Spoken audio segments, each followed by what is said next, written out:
Ladies and gentlemen, we welcome you to the 2018 NCCAA Division I Women's National Championship here at Austin-Tindall Regional Park.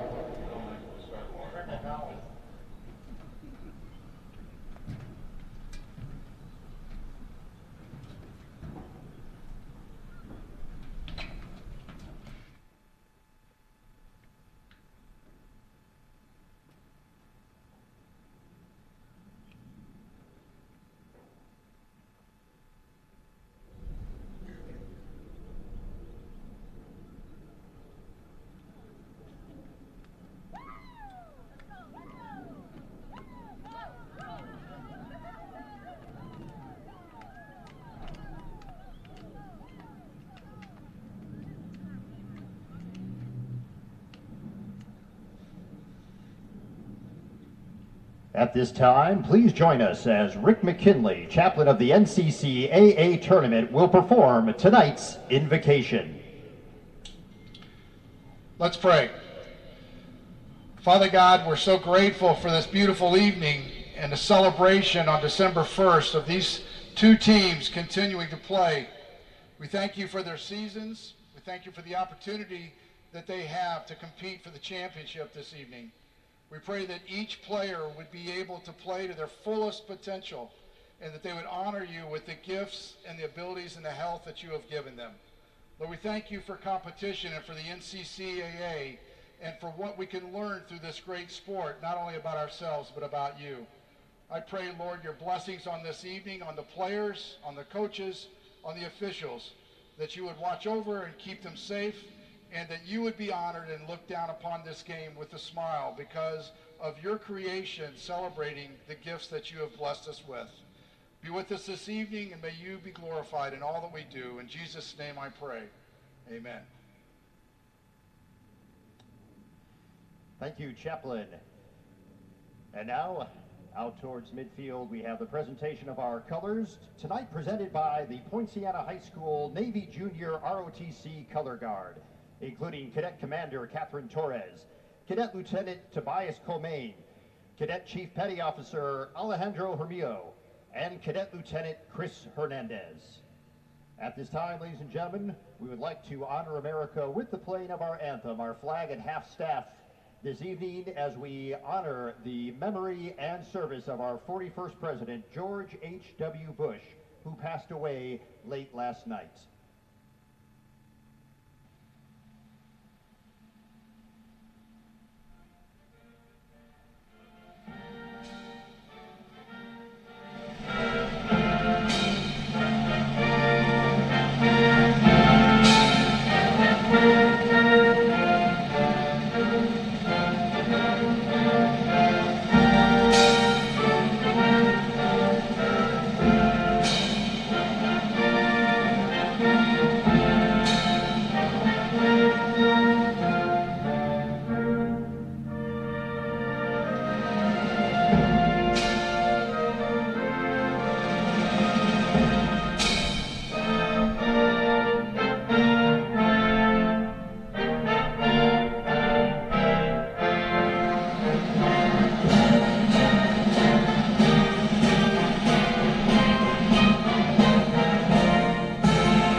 And our thanks to the Poinciana High School Navy Junior ROTC Color Guard for their presentation of the colors tonight. Special thanks to Rick Crochet for helping to arrange the colors here this evening. And now, let's meet the starting lineups for both of our teams here tonight as we get ready for this Women's National Championship match. First, for the Oklahoma Wesleyan University Eagles out of Bartlesville, Oklahoma. Number 5, Danielle Uptain. Number 8, Lori Story. Number 9, Kaja Kremen. Number 10, Marjolin Nikisa. Number 11, Lily Murray. Number 13, Chloe Johnson. Number 14, Ruth Kasoa. Number 16, Kayla Beaver. Number 19, Taylor Gross. Number 21, Kenzie Nichols.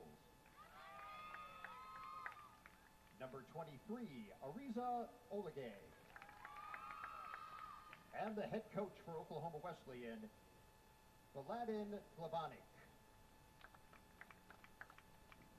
And now let's meet the Trinity Christian College Trolls. Number 00, Allison Kratz. Number 1, Lexi Trujillo. Number 3, Kaylee Van Elst. Number 4, Ellie Brummel. Number 5, Jessica Bianchi. Number 11, Jessica Owen. Number 12, Brianna Ewell. Number 15, Taylor Miller. Number 19, Shaylin Hospice. Number 20, Lexi Zambrano. And number 24, Drew McCarthy. The head coach for the Trinity College Trolls is Josh Lenars. Our officials for tonight's championship match, the referee is Jasmine Peralta. Assistant referees, Jean Lyons and Sonia Trochet, and the alternate official, Michael Stevens.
Two, Oklahoma Wesleyan conceding 3 goals total with a nice even one in each match. Trinity Christian College conceded 4, but 2 of those were in an 8-2 rout against Columbia International University. that opened the Trolls tournament. 4-2 win over Campbellsville to boot. But there is a very significant blow to report for Trinity. About half an hour before the start of the game, the second leading scorer for the Trolls and someone who has scored in every match in this tournament, Selah Hopkins, tore hamstring. That is confirmed. A confirmed report from Josh Lenars, the head coach. Ewell trying to get onto the end of the through ball. She's the replacement, Brianna Ewell, the freshman out of Upland, California. And Coach Lenars said she needs to have a big game, filling in for Hopkins, who put together, after her first three games in this tournament, tremendous performance. Over the top, Bianchi, who's the other player scoring in every match in the tournament so far, wins the first corner for Trinity. But Selah Hopkins, the freshman out of Bowmanville, Ontario, with 20 goals on the season, is out with a confirmed torn hamstring by head coach Josh Lenars in the warm-up for the championship game. Wishing all the best, of course, Selah Hopkins in her recovery. Headed wide. It's a first opportunity for Jessica Owen.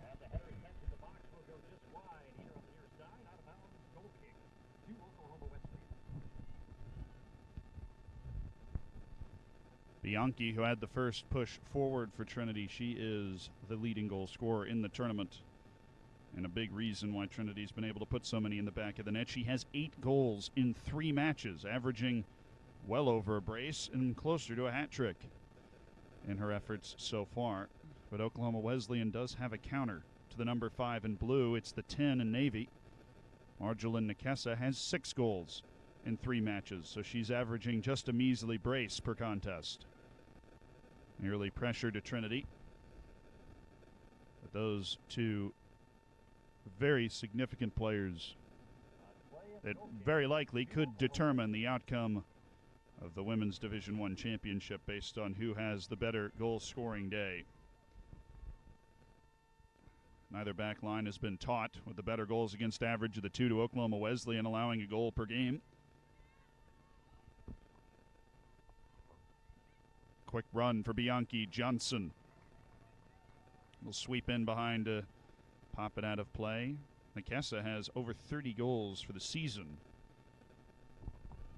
And Bianchi, with her incredibly impressive output in this tournament, has only pushed it to 27. So it's been an explosive tournament for her, but Nikessa came into the tourney with 26 goals already. 7 more entering play in Kissimmee than Bianchi, but Bianchi's been the better. Slips ahead to Beaver, one of the captains for Oklahoma Wesleyan. It is the 1 versus 2 seed in the tournament. Trinity the 1, Oklahoma Wesleyan the 2. Had the tougher task to get out of the group, taking on the 3 seed Grace College. But that was survived. Ottawa University, Arizona was the 4 seed that Trinity had to dispatch. So far the highest ranked opposition. Kasia Kremen.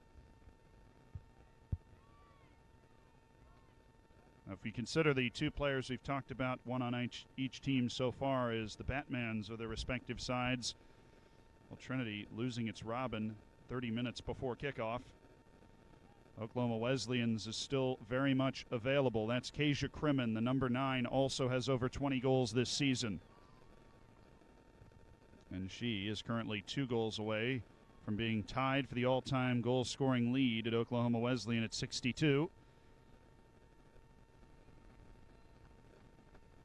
It's impossible to quantify what the loss of Hopkins will mean for this match. Something that Coach Josh Lenars noticed just before the kickoff was the silence of her team warming up afterwards. That was a very strong challenge. Drew McCarthy, not taking any prisoners, crashed right into Story and caught her upstairs a little bit, which is always going to bring an extra moment of reflection. Lori Story seeing baby blue.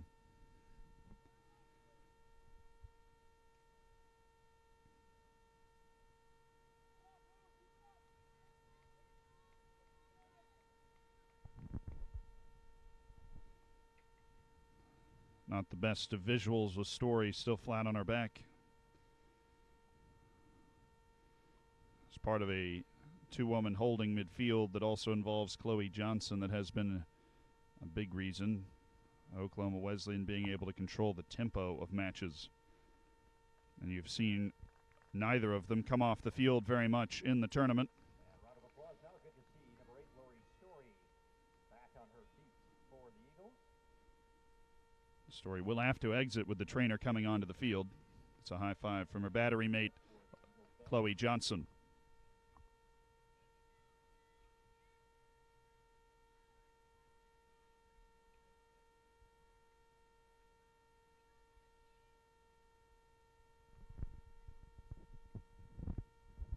See if she will be allowed to run right back on or if she's being taken off for further evaluation.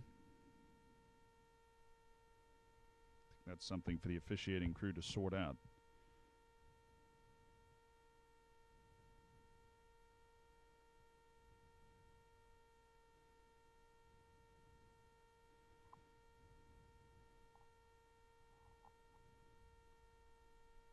Jean Lyons, the assistant referee on the far side, has walked Story back to the center, so she will be allowed to run on whenever it's signaled by our head referee today.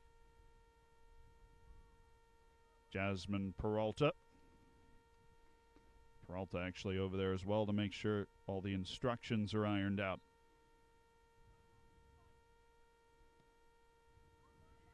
Story allowed in with contact on the ball. Pocket of space, Chloe Johnson, the first to it. Nakasa tried to pick her way through two. The clearance will have to be attempted again. Trujillo just rammed it right into the back of one of her teammates. Story already back in the mix, but now Trinity looking at a quick break. Ewell cut away by Ruth Kasoa. Beaver.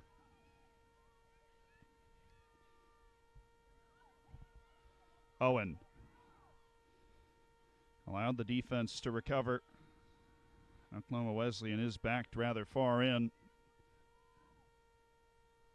21-2-1. Coach Josh Lenars calls it a brilliant season for Trinity out of Palos Heights, Illinois.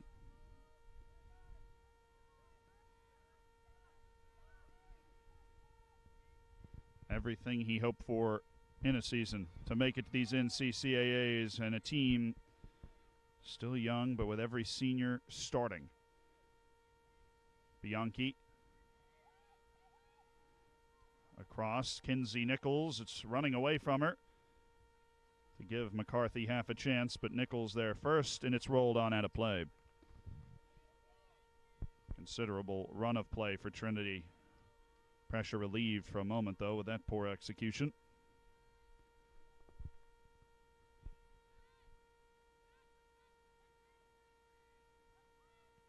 Kasoa pressured off. A prompt Oligay to bring it in. Has Beaver to the left flank. And Trinity has to realign its pressure.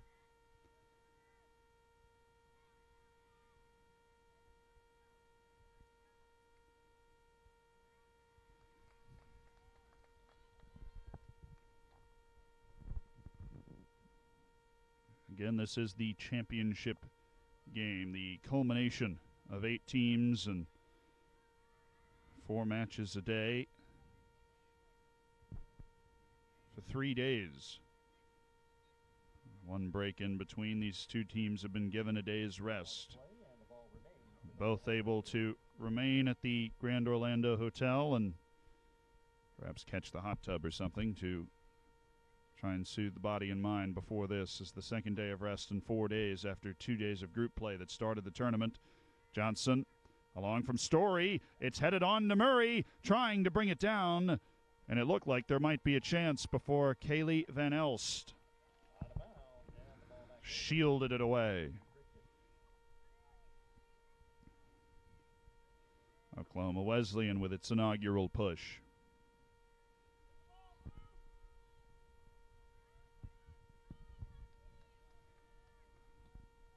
Johnson pushed off by Ewell. Remember, she's filling in for Hopkins, a star.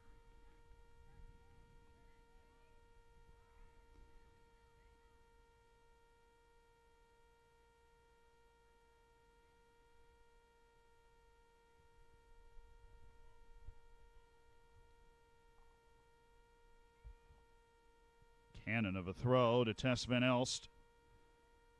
He's kept a body on Lily Murray the whole time. Forced into a clearance. The biggest weapon to wield for Oklahoma Wesleyan, with Gross, Murray, and Kasia Kremen across the top, is pace. The ability to get in behind quickly, to break quickly. Beaver far over Kasia Kremen.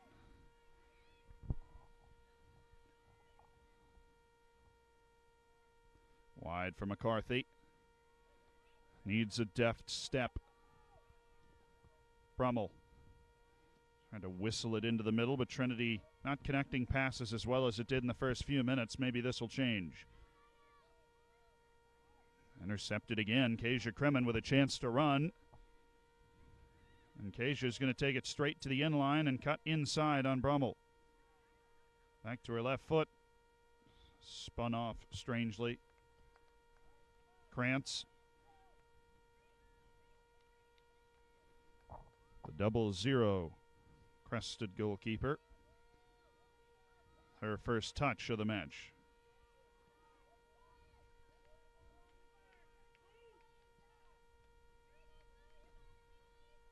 There was some flow in the very early moments for Trinity Christian College, but quite choppy in the last few. Both teams interested, it seems, to figure out what the flow of the match will be.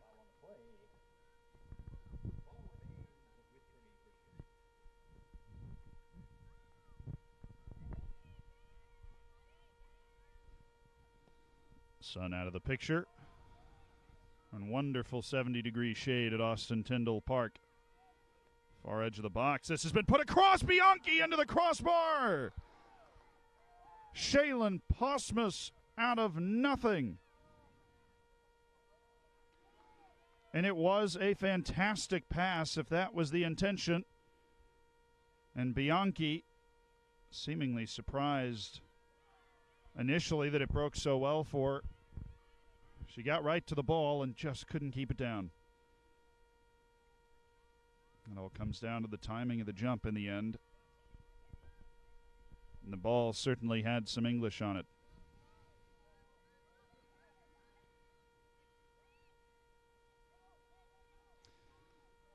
Spins towards Oligay, but Trinity Christian College, you'll feel a strong sense of encouragement. Oklahoma Wesleyan 16-5-2, coming off an NAIA appearance last year, with a season that was rated as perhaps a little more disappointing, not returning to the NAIAs. Uptain. Back for Oligay. It's decided to go along the ground, and it came off very well. Gross. Lily Murray had drifted towards the far line, out of the middle.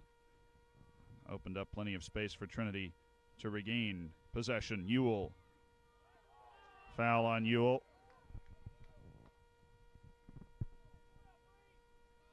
Foul on the play. Ball over to Oklahoma Wesleyan.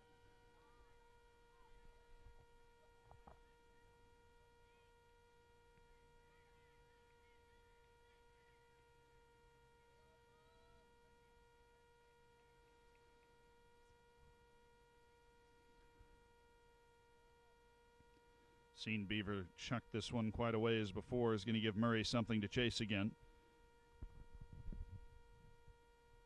Nothing Kaylee Van Est can handle.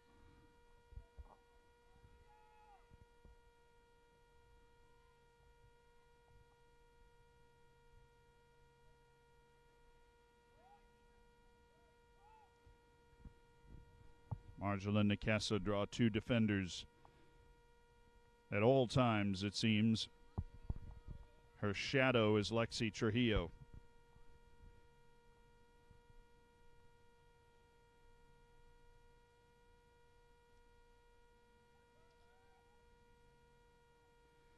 Nakasa has managed to get the ball across. Kasia Kremen.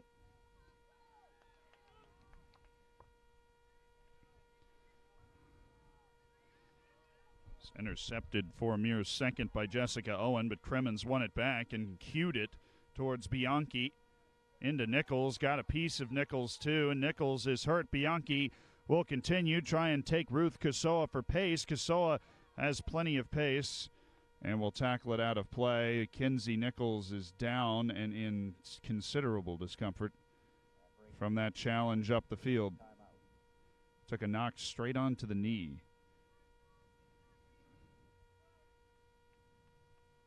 And it'll be a watering break on 15 minutes into the first half for both these teams.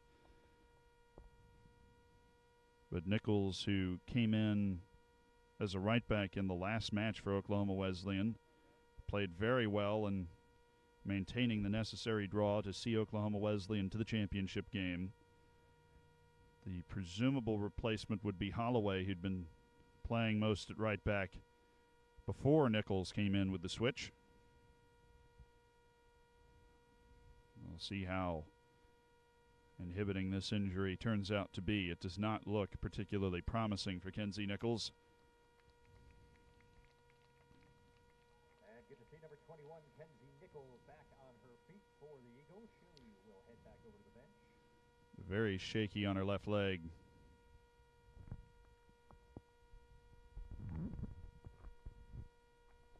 Did see Lori Story return, but it was from a different kind of injury. And substitution now for Oklahoma Wesleyan. Number 18, Ashley Reimer, replaces number 21, Kenzie Nichols. The third right back option outside Holloway is the one that will be gone to Reimer, who started the first game of the tournament at right back. As Nichols will still make her way towards the bench. Driven to emotion by the nature of the injury. An embrace from her coach, Glavanich. Obtained under pressure. As we return to action, has put it out. It will be a Trinity Christian College corner.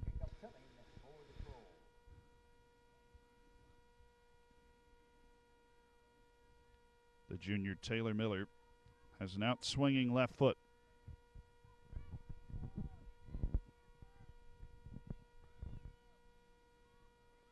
Right around the 6-yard box. It's fallen. And a nervous first touch for Reimer, but she was able to clear. Talk about an introduction to the game. Pushed ahead by Brummel. Bianchi crafted in. Saved by Ariza Olegay. Off her line, took away the low options for Bianchi, who still worked a dangerous ball in next. You can see she's the main threat. Found so much space in that one move.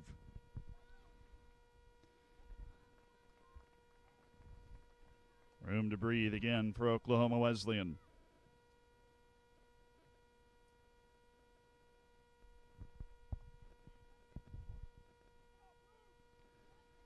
Back to Story, Murray.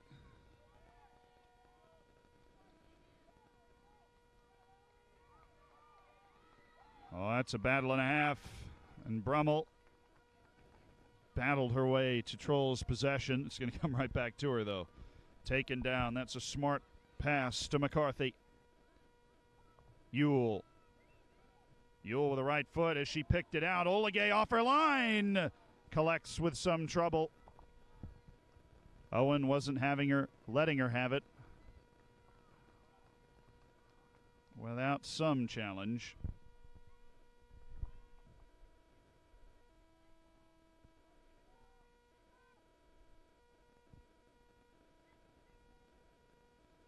Up in the air from Story.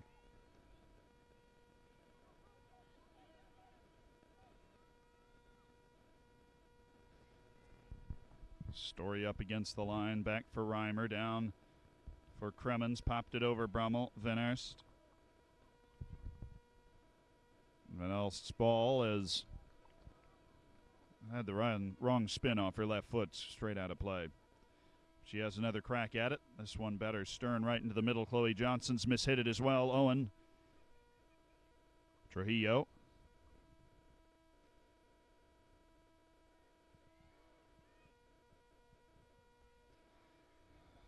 Some trouble to bring the ball to the ground. It takes a soft touch from Brummel to do so. Drew McCarthy. by Bianchi, down from Kasoa. Nakasa fouled her. Foul on the play. Ball remains with Trinity Christian. Jasmine Peralta right on the action.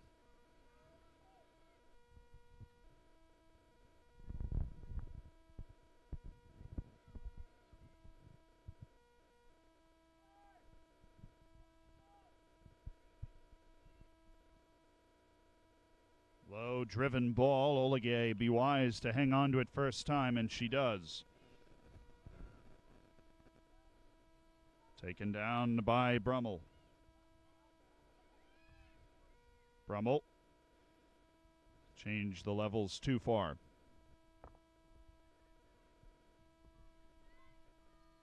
The better chances with Trinity Christian College out of the opening 20. One real obvious chance for Bianchi, another one Oligay, and an angled 1v1 made the save. Marjolin Nakasa. Gross running in behind with Kasia Kremen. Van Elst. The last line of defense outside of the keeper. Drew McCarthy almost lost the ball between her feet for a second. Was trying to find space down the line, but has wasted it.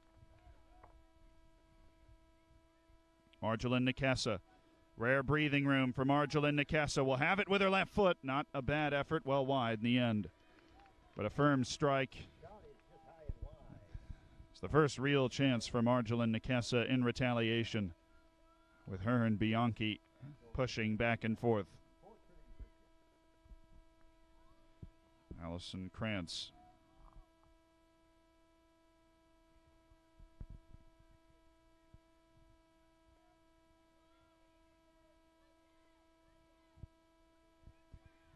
Second ball settled by Owen. Laid down the far wing for Posmus, but it'll be a tough contest. Beaver has been one of the best fullbacks in this tournament.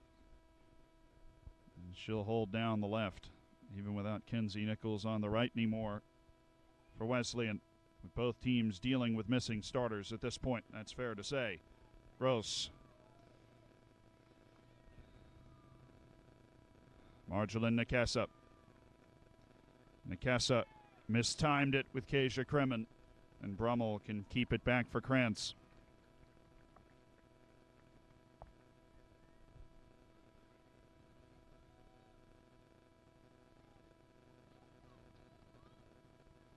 Deft touch by Ewell to get around Uptain, but ran into Beaver afterwards. Ewell has looked promising. Forced into a starting role some half hour before the game.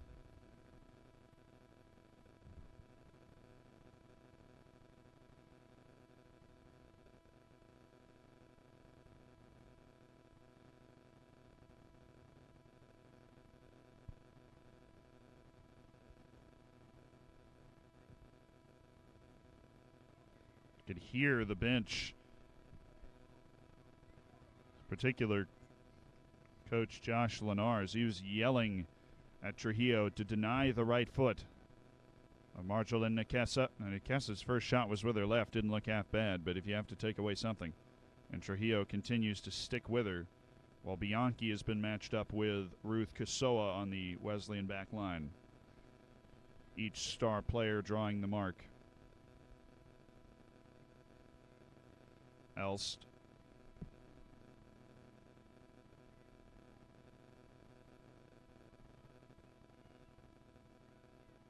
Posmus took all the space she was allotted but couldn't find a target. Marjolin Nakasas fished her way through two and back to control for Wesleyan. Reimer for Gross. Drew McCarthy not giving an inch.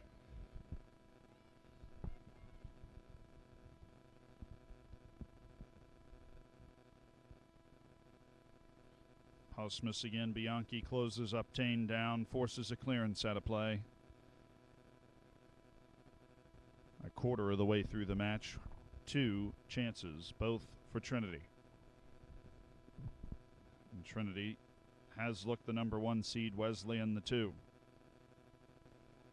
But the scoreboard has yet to reflect anything. Shot from distance, well over Oligay's bar for Taylor Miller. Found herself in space, figured the luck warranted a test.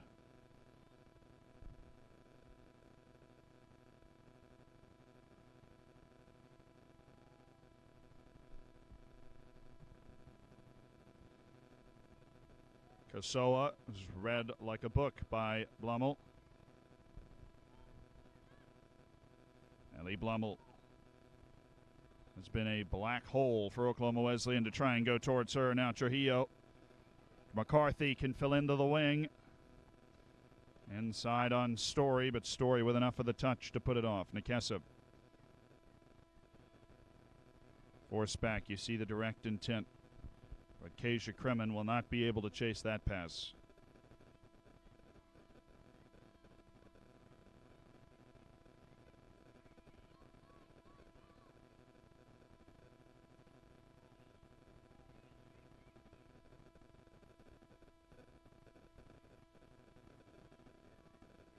Oh, my Beavers stepped through onto this ball and played Lily Murray into the corner. She'll be first to it. Van Els coming to her face. Kasia Kremen.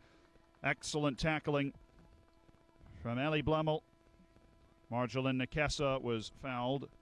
Jasmine Peralta makes the call. 30 yards out. And the ball remains with the Eagles. And a first real set piece opportunity for Oklahoma Wesleyan. It was better from the Eagles to try and make a game of things, provide the match with some of their own chances.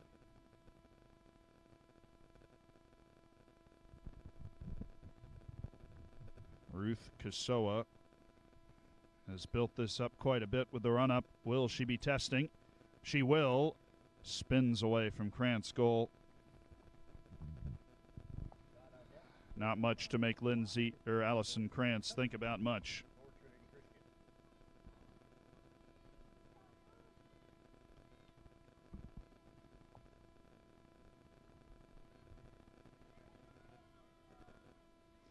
Excellent ball for Kasia Kremen. Needed the fantastic challenge it got. There was so much room behind Lexi Zambrano. She stood her ground, trusted herself, really, faced with Kasia Kremen. And Ewell with the recovery challenge to pick Uptain's pocket. Beaver. Brilliant first touch into space. Beaver. Wide on Zambrano. Across. Cleared for a goal kick off of Uptain, but a dicey moment. You see that come off of Uptain with serious velocity, but wide of Krantz' goal. 19 minutes left in the first half.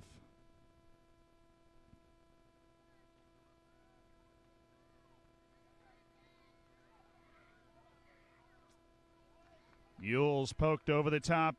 Bianchi's in space. Bianchi doesn't have a chance to suit Ruth Kasoa with the recovery speed. She got the angle right as well.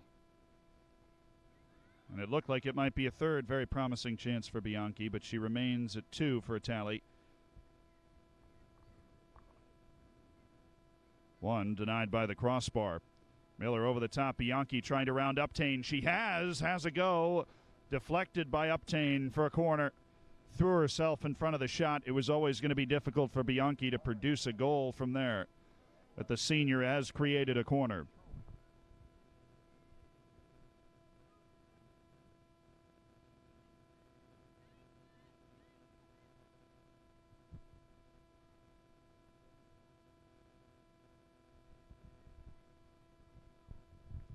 Miller with a hand in the air. It's a spinner right to the front of the 6. Trujillo, if it had been a couple inches lower, she would have been able to bring down for an attempt. Still bobbling around the edge of the 18 before it's met by Reimer. Runs it past Ellie Blummel. And Wesleyan will manage to push itself out of the box.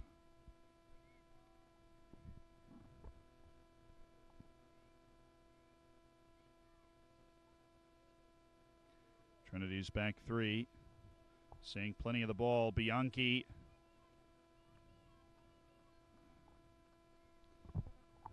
Wanted Owen to be making a little deeper run than was made.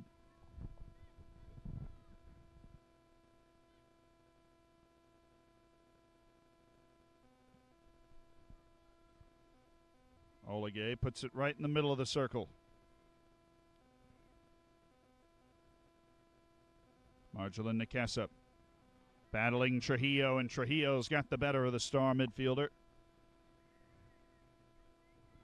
Certainly done a very good job of accounting for her threat. Oligay coming well off the line in front of Ewell.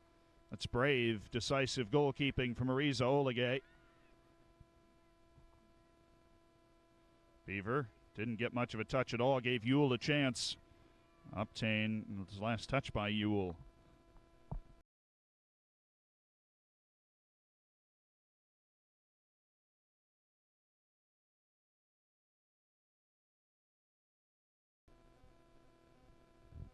Entering the final third of the first half. With the match having slowed somewhat after Trinity's flurry of chances. Trinity certainly with more of the ball and more of the threat, but when it's 0-0, all it takes is one, and both these teams with more than enough quality to put that together against most any foe. Uptain. Ewell needs a creative pass to put Bianchi in. She figured out what it was. It just didn't put enough distance on the scoop. Headed down to Trujillo by Zambrano. Overrun by Brummel. Trujillo. Murray applying the pressure. Oklahoma Wesleyan has shown where it's decided to erect the defensive line. Story. Nakesa. Kasia Kremen has been allowed to run. It's gone off the shoulder of Van Elst, but Van Elst keeps herself in front of Kasia Kremen, and that's how it would happen for Oklahoma Wesleyan, while Trinity allowed the luxury of the probe back and forth. Oklahoma Wesleyan seems very content to play a very direct style.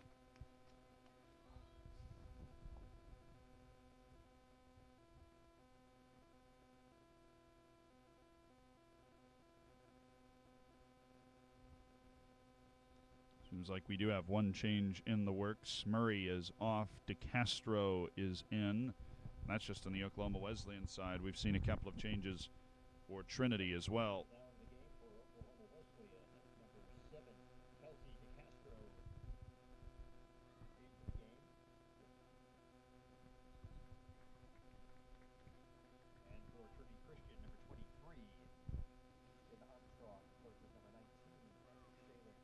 It was Paige, Rogers, and Armstrong that came in for Trinity. Got a couple of switches up late, and Trujillo's been taken off, which has given a new man mark to Marjolin Nakesa. Owen. Rogers. McCarthy searching for a 1-2, dispatched by Story. Haven't quite found the drama and energy of a championship game in this yet. Has been a measured performance from both sides. The injury updates: Kinsey Nichols leaving, has not returned after what was a contact knee injury. Seemed to be bumped in the front of the knee. Ruth Casso has been called off by Ariza Oligay. And then, of course, before 30 minutes before the game, Selah Hopkins with what was reported as a torn hamstring. And Hopkins, a 20-goal scorer this season with a goal in each game of this tournament. Kasia Kremen at a gallop. Kasia Kremen. Wide for Gross. Able to put it in behind to Gross. Drew the defender forward. Gross across. Van Elst was all over it. Johnson runs right through the ball. Slips ahead to Bianchi, who's battled Johnson off. McCarthy. Kasoa missed the first touch. Will use Oligay. On for Uptain. Dummies ahead. Working in tight spaces and run out of gas on the far side of the field.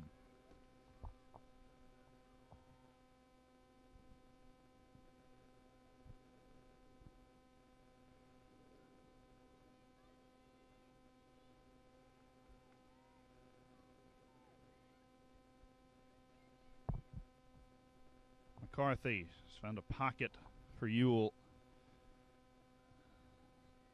Beaver with anticipation came from her far wide position. Slipped ahead towards Bianchi Olegay. It just kept rolling. There was not much deadening of that ball at all. Marisa Olegay, very well read.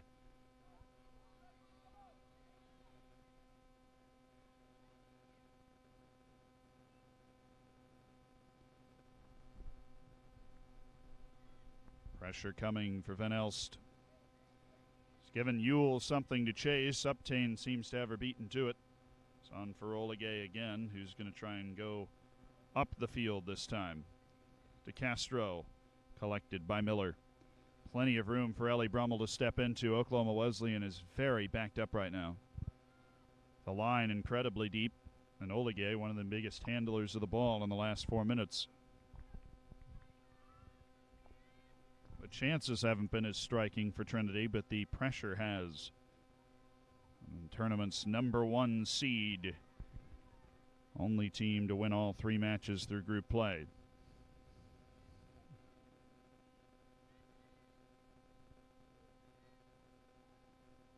Reimer. It's broken up. Played in the air to Ewell. DeCastro. Marjolin Nikessa. The release valve. Kasia Kremen. Kremen walks her way out to Reimer. Has Gross in the right wing. Had her for a second. On to Kremen. Tucked herself in behind the official. Kasia Kremen for Gross. Nikessa's in the box. Working on Brummel. Towards the goal, and Kunz was wisely watching it on her front post. Sees it into the side netting.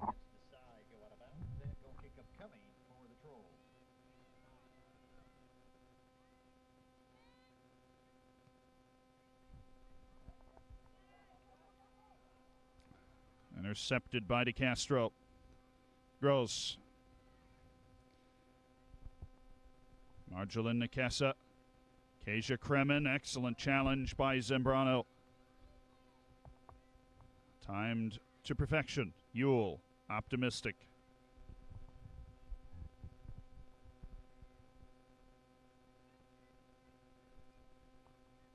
Olegay, and Bianchi was not too far from making the play of the night. Ellie Brummel hassled considerably, but Brummel able to avoid a counterattacking turnover at the least. Miller turns it back. Brummel, who's been the main orchestrator from the back line, the one allowed most often to pick the passes. Marisa Olegay will call off her defender and lays it to her. Olegay composed with the ball at her feet. Taking the extra beat, has her initial line cleared. Kasia Kremen, DeCastro. Break could be on. Kasia Kremen. These are the opportunities Wesleyan's been able to find. The chance to run, and Kremen's running right through the middle of the park right now. Kasia Kremen steps the outside again. Thinking about having a shot. She does. Kuntz would have been able to make the save, but it wasn't too far away from the frame in itself.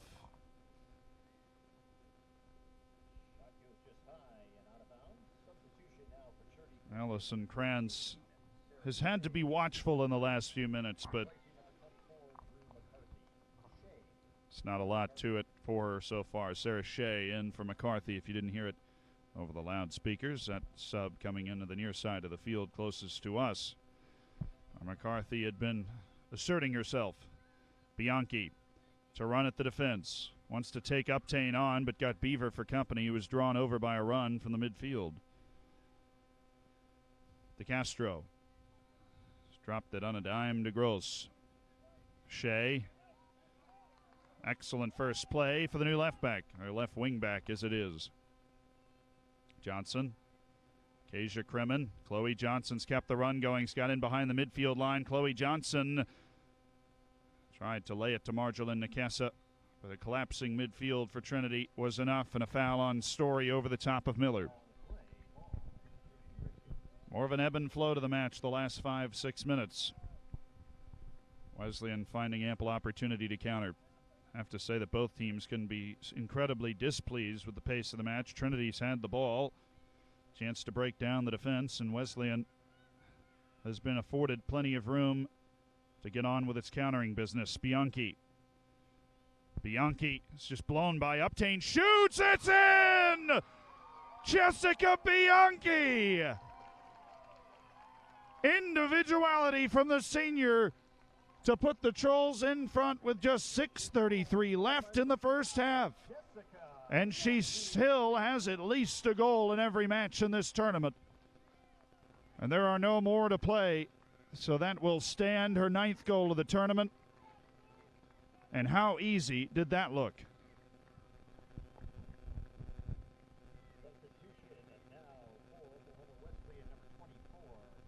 Playing in fast forward. The shot unsavable for Oligay. Post and in. To paint consolation for Oklahoma Wesleyan, the Eagles have allowed 1 goal exactly in every match played, so you had to expect one would come again. And be overly optimistic otherwise. The Trolls are averaging over a goal allowed per game, so the match far from over. You don't need me pontificating on that fact. But you'd much rather be in the lead than behind, and that's where Trinity Christian College is right now in the championship game. Marjolin Nikessa. And Nikessa wants wide for Kremen. Kremen closing on Van Elst. Van Elst does enough to put Kremen off out of a very threatening position.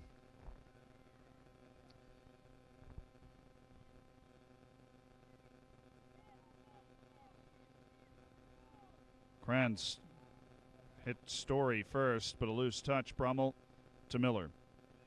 On to Bianchi with another chance to run at the back line. Ruth Kasoa taking no prisoners that time. Didn't necessarily get the ball, but certainly stopped the advance.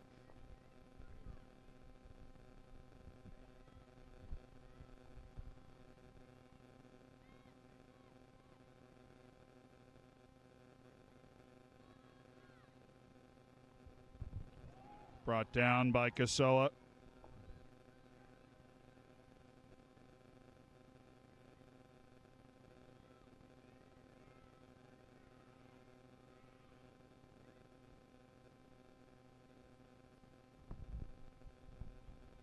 Strong appeal from the traveling Trinity section for handball on Kasoa in that last play. Been a couple of upsets about handball situations so far. Oligay.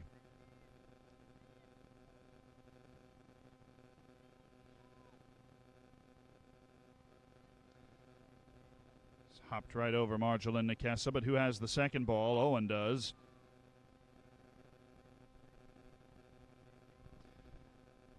And Rogers the one to settle the tempo. Drenth put it forward, wanted it back, and didn't receive it. Quick connection. Bianchi touched away by Ruth Kasoa. And Kasoa, oh, that was crafty. Final ball, not the result. Shea, Ewells put Shea in behind. The chance to run Bianchi to it at 3:52 in the first half. Bianchi back to the middle. Uptain watches it to Ariza Oligay, who wisely called the center back off. That's a couple of times we've seen Ewell just keep the ball moving through. It's really helped open up some space for Trinity.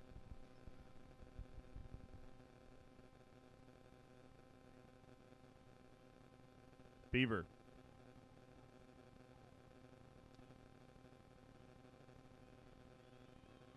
Another fact to keep the match interesting is that Oklahoma Wesleyan was down 1-0 against Grace College in its last match.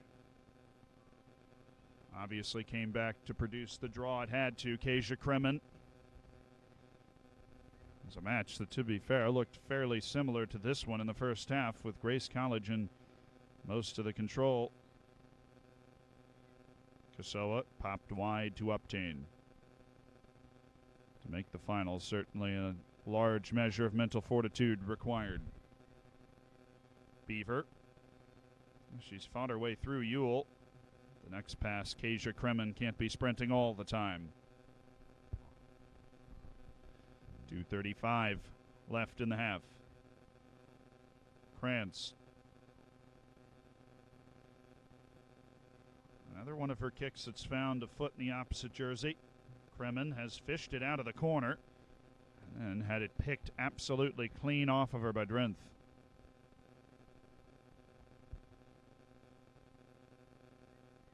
DeCastro. Perhaps the best run of possession Oklahoma Wesleyan's found in the whole match. Moazami, certainly that says something alone. Moazami forced back for Uptain, and Uptain made nervous by Ewell. Shea, will it stay in for her? It will, and Shea has given Bianchi a chance. Ruth Kasoa is there with Bianchi. Thought about trying to shield it out for a corner, but now we'll take the throw with a minute 35. Trinity has a couple of changes.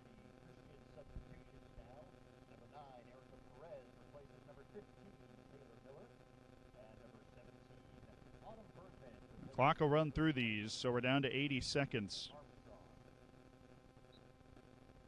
Bergerman and Perez entering for the first time. Trying to make this the last attacking movement for either team in the match, or at least in the first half. Beaver. 1 minute, last minute of play this half.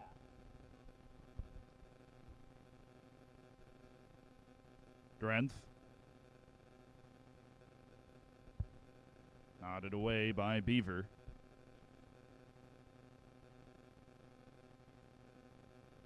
Now Uptain. There's no one up there to chase. Both the wings, Gross and Kasia Kremen, have been drawn in. Samarjala Nikesa will drag herself forward on heavy legs at 30 seconds. Story seeing an opportunity. Put it off. Moazami. Great recovery by Shea. Flash back in front of Gross. Might have just spoiled any potential plans for these late stages of the first half. Shea. Lori Story.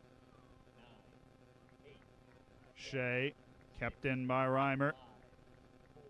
And that is how the rest of the first half will run out. It's 1-0. The number 1 seed, the Trinity Christian College Trolls, out of Palos Heights, Indiana, with a 1-0 lead on another goal from guess who? Jessica Bianchi. We'll be back for the second half after this in the championship of the NCCAA Women's Division I Soccer Group. The final match from Kissimmee, Florida.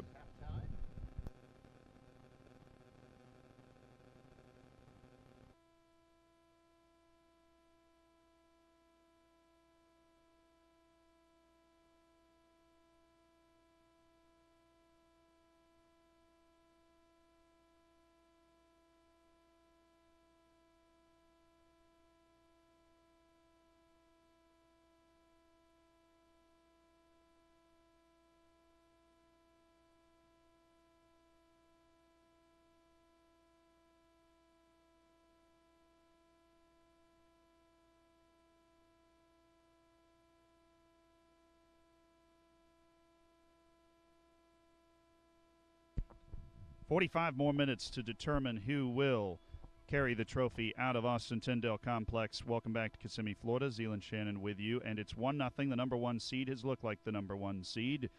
Trinity Christian College, and a late goal from Bianchi to justify it. Oklahoma Wesleyan going right to left, though, in possession of the ball. Kasia Kremen dancing towards the corner. She's maintained the largest threat for the Eagles and's won the opening corner kick. Trinity Christian College be going left to right in this second 45. Knocked out of bounds. And a corner kick upcoming for Oklahoma Wesleyan. Wesleyan has scored a considerable number of its goals off corner kicks, including the goal to equalize against Grace College in the last match. Came from Marjolin Nikesa, who's the target. Here, she's headed it in! Marjolin Nikesa!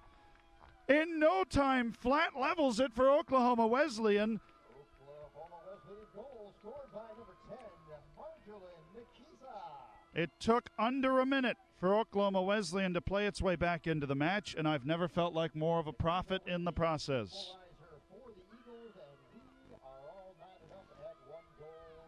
The identified threat scored the last corner kick goal for Oklahoma Wesleyan. She does it again, hit it just hard enough to slip through all lines of defense for the Trolls of Trinity Christian College. And Trinity, after a storybook first half, control of the ball, limiting chances coming the other direction, able to take the goal late with the star Bianchi finding space to run, and it's all been undone in an instant by Oklahoma Wesleyan in the championship game. 1 goal apiece. And it's all come down to this last 43-25.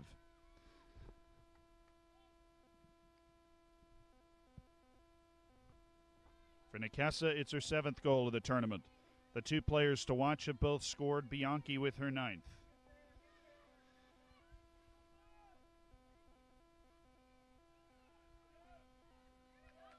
Strong step by Owen. Too strong, in fact. Uptain in behind it. Ewell, now Nikessa. Marjolin Nikessa. It's a half pass towards Gross. Beaver with a weaker foot. Just changed the level. Kasia Kremen, my goodness, she got to the ball, but Miller was just waiting for the second ball.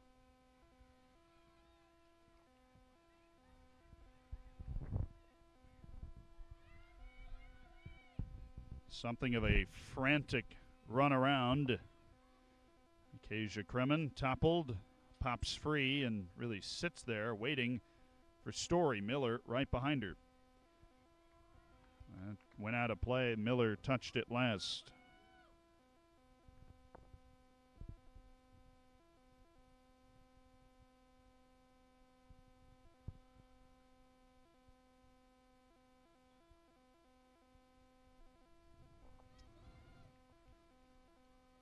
Marjolin Nikessa.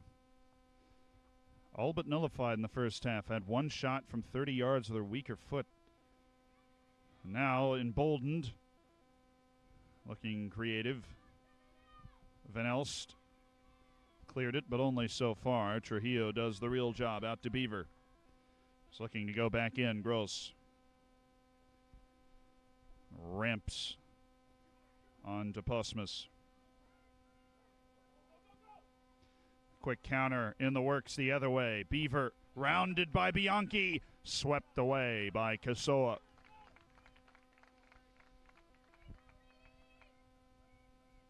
Ruth Kasoa has been necessary to try and contain Bianchi. Ewell, Bianchi saved by Ariza Olegay. It was a fantastic pass from Ewell, and one Bianchi was happy to find on her forehead, but not wide enough of Ariza Olegay.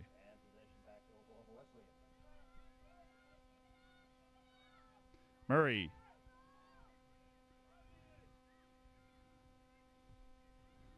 It's a staccato run that ended at the foot of Ellie Brummel in the opposite shirt. Brummel touched away by Nikessa. Murray. No friendly members on the near side. And Postmus. Whirling Ewell. Ewell wants Bianchi, hung too low for Kasoa. Put back. Uptain. Interesting bounce for Olegay to deal with, and Danielle Uptain says, I'll just put this out for a throw to relieve some pressure. 40-15 left in the first half. Second half. Sometimes do need a roadmap. There's plenty of space for Postmus if she can turn. Has Gross closing quickly, but will kick up the acceleration. Beaver as well. A brave challenge.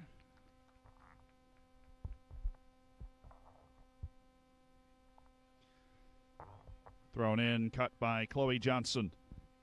And Johnson, feeling bold, is snuffed by Zambrano. Zambrano, Ewell, Matman, Nikessa.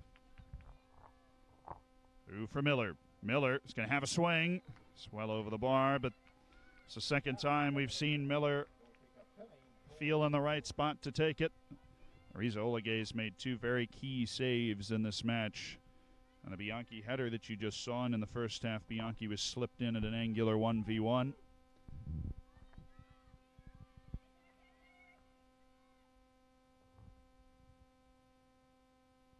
Obtain.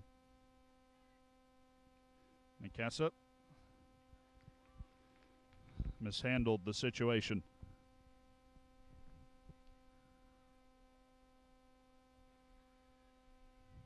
This Trinity team looked its best in the first half when it was dominant on the ball, leaning against its opponent, lofting passes towards Bianchi in waves, something the Trolls seem to be starting to get back to after the frantic start that produced Marjolin Nikasa's equalizer. Ewell.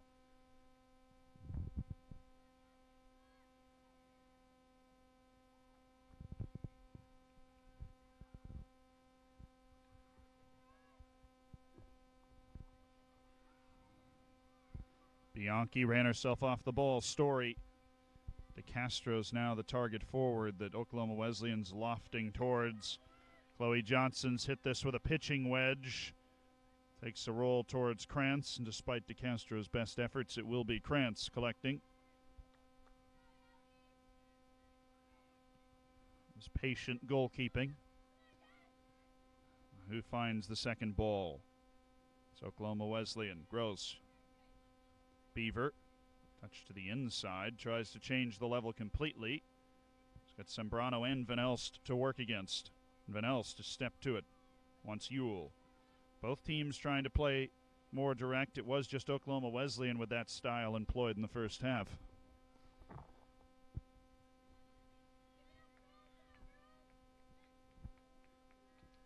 Sembrano. Gross. Well into the air. Back to Zambrano. It was loose. Kasia Kremen waited ball ahead. Lily Murray, all of a sudden it breaks wide open for the Eagles. Murray across for De Castro. Spins, shoots. It was blocked. Maybe Trujillo that got a leg in. A crowd of Trolls on the spot. Ewell flying in Johnson, but Oklahoma Wesleyan's looking very capable in the second half. It was all Trinity Christian College, with a few counters to threaten, but no actual threats towards goal. That was a heroic block to prevent what was a golden chance for De Castro, who'd done well to identify the space she had on a turn. Kasoa.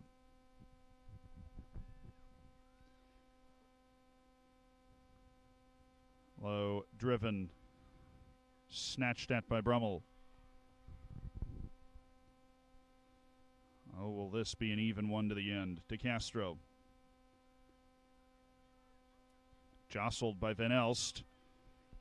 Sembrano is trying to clear the lines. Has cleared Story. Back towards the middle. Owen or Johnson. Make it Owen.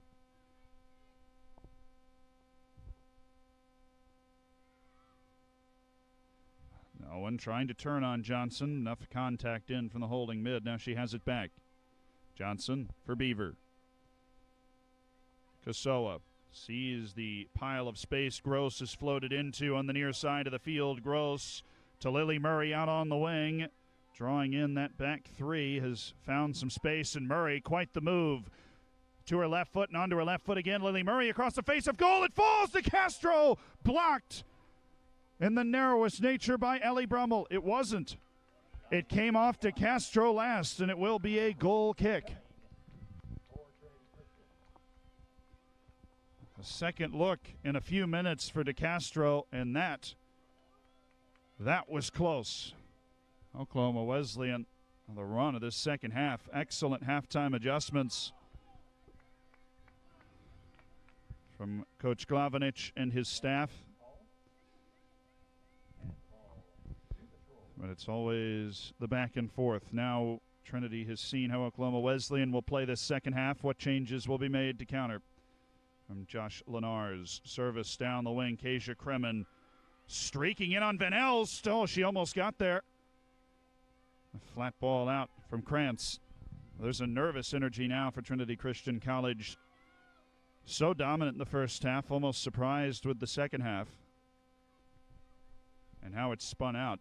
They'd be prone to forget the huge chance Bianchi had just a few minutes ago. It's been wide open. Uptain, Beaver. Contested and played ahead for Bianchi. I believe she's onside. Ruth Kasoa. As impressive, you'd figure Bianchi had it covered for pace, but Ruth Kasoa was with her every step of the way. Bianchi's pace and control of the ball what created Trinity's goal. Uptain.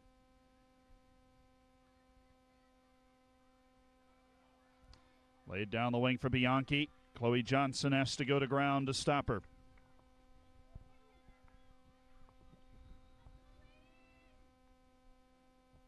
Trinity Christian College was hoping it could create a comfortable situation in this second half. The opposite has manifested.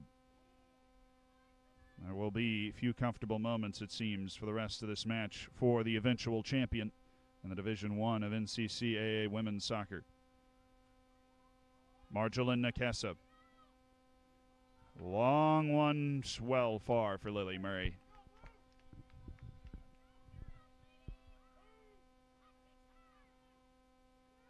Trujillo has given Zambrano a lot to do. Has to go back to the keeper, Krantz.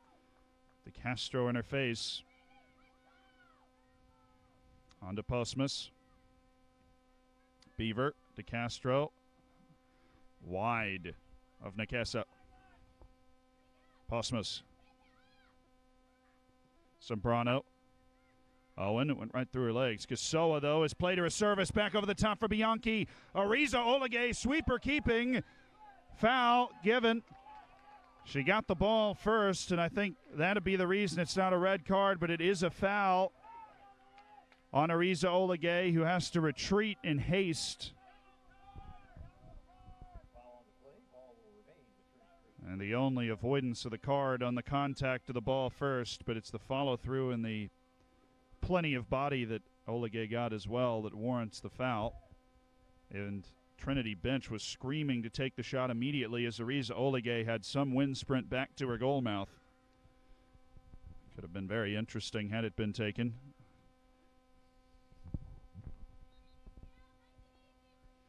Ellie Brummel has it towards goal. It was on.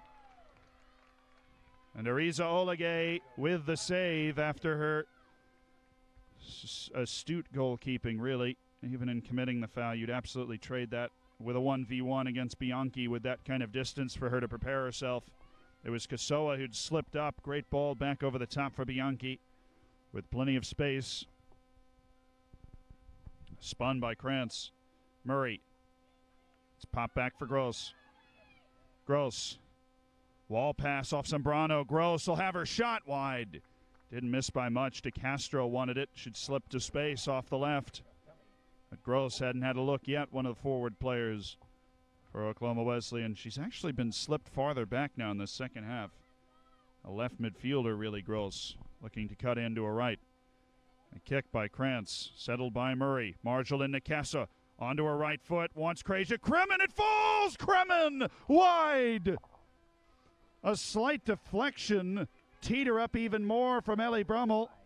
It might have been hard for her to reach, but Kasia Kremen with every chance to score that. It's danger time for Trinity Christian College. Krantz has been removed from the goal kick duties for Van Elst to try and get a little more distance after some misplays that led to chances. Marjolin Nakesa, this is a remarkable shift as the match carries on. And the chances flowing both directions have been incredible, including this one. Postmus has dropped it over the top. Bianchi taken away by Ruth Kasoa. On an island, Bianchi looked like she had the cutback, but Kasoa, dragging the toe, tackles it off her and will happily take the throw-in. That Bianchi Trinity Christian substitution number 7. Still all over it. Number 1, Lexi Trujillo. Trujillo removed quickly for Paige Rogers on 29:48 in the second half. We saw the same substitution in the first half as well.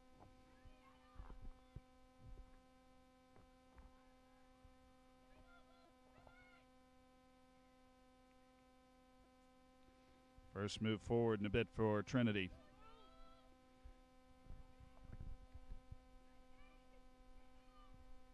McCarthy will get it moving backwards. Brummel Driven ball, allowed to fall all the way through. It'll be a goal kick. Drew an ooh and an ah from the crowd that it did get through the shirts of both colors.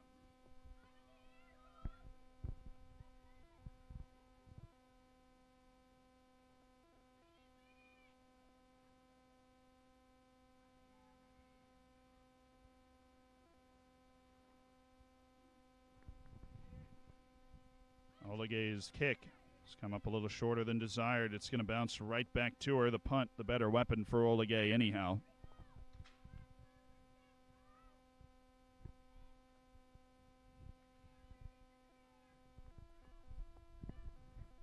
The second half for Vladan Glavinich's Oklahoma Wesleyan to be the better team, at least through the first 17 minutes. Bianchi's making a run off Ewell again. This time it's too far. Gasoa will not have to make another heroic tackle. But that's the move. Ewell drawing the defensive line up. Bianchi rounding her run, getting in behind Gross to Murray down the wing. Trying to slip in behind the midfield. Lily Murray tied up from behind by Postmus.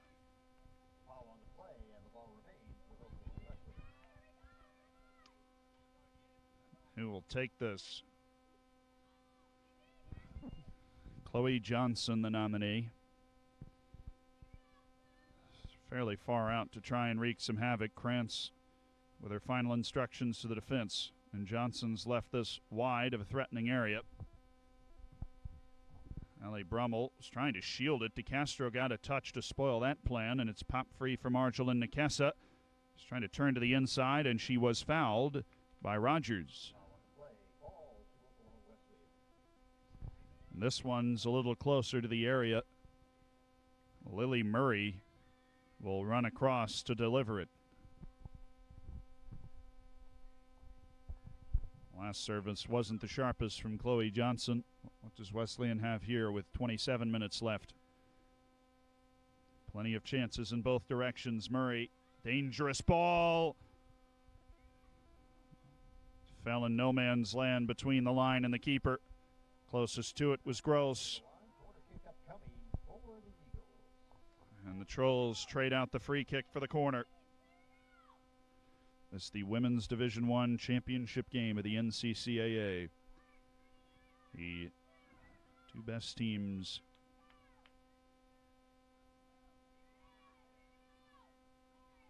One and two seeds coming into the tournament.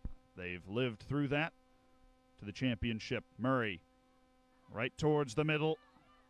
Ruth Kasoa blocked by Ewell. Bike back in by Gross, flicked along by Beaver. The danger's there. Marjolin Nakesa! Marjolin Nakesa with a second for Oklahoma Wesleyan. On the second effort after another corner kick, it's Marjolin Nakesa with two in the second half alone.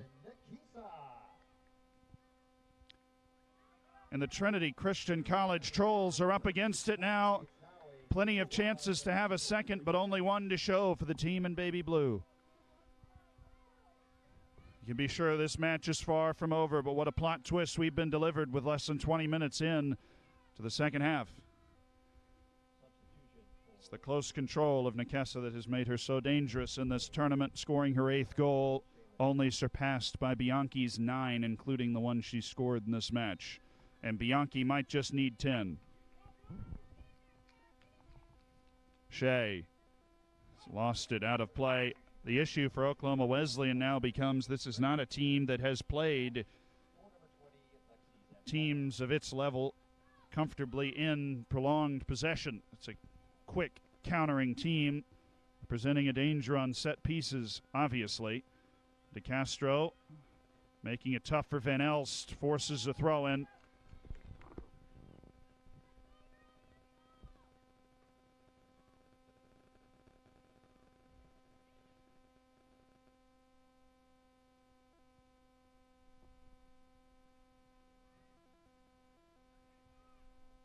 Ramped along by DeCastro. Marjolin Nakesa went down, laying it off. Brummel, the crucial interception. Kasia Kremen, the intended target. It's sent along past Ewell, dumped back in by Kasoa. I'll let it settle and force Van Elst to deal with it. Out to Kremen. Head aside. Gross. It's a crafty touch for Gross, so we'll take it towards the end line. And Gross has played a ball in. Dangerous falls for DeCastro. Oh, my. The chance was there for Oklahoma Wesleyan to add to the lead. Kelsey DeCastro, who has scored in this tournament, will be perhaps left to rue that chance if Trinity Christian College can find its second. But Oklahoma Wesleyan not done applying pressure. Goal kick switching.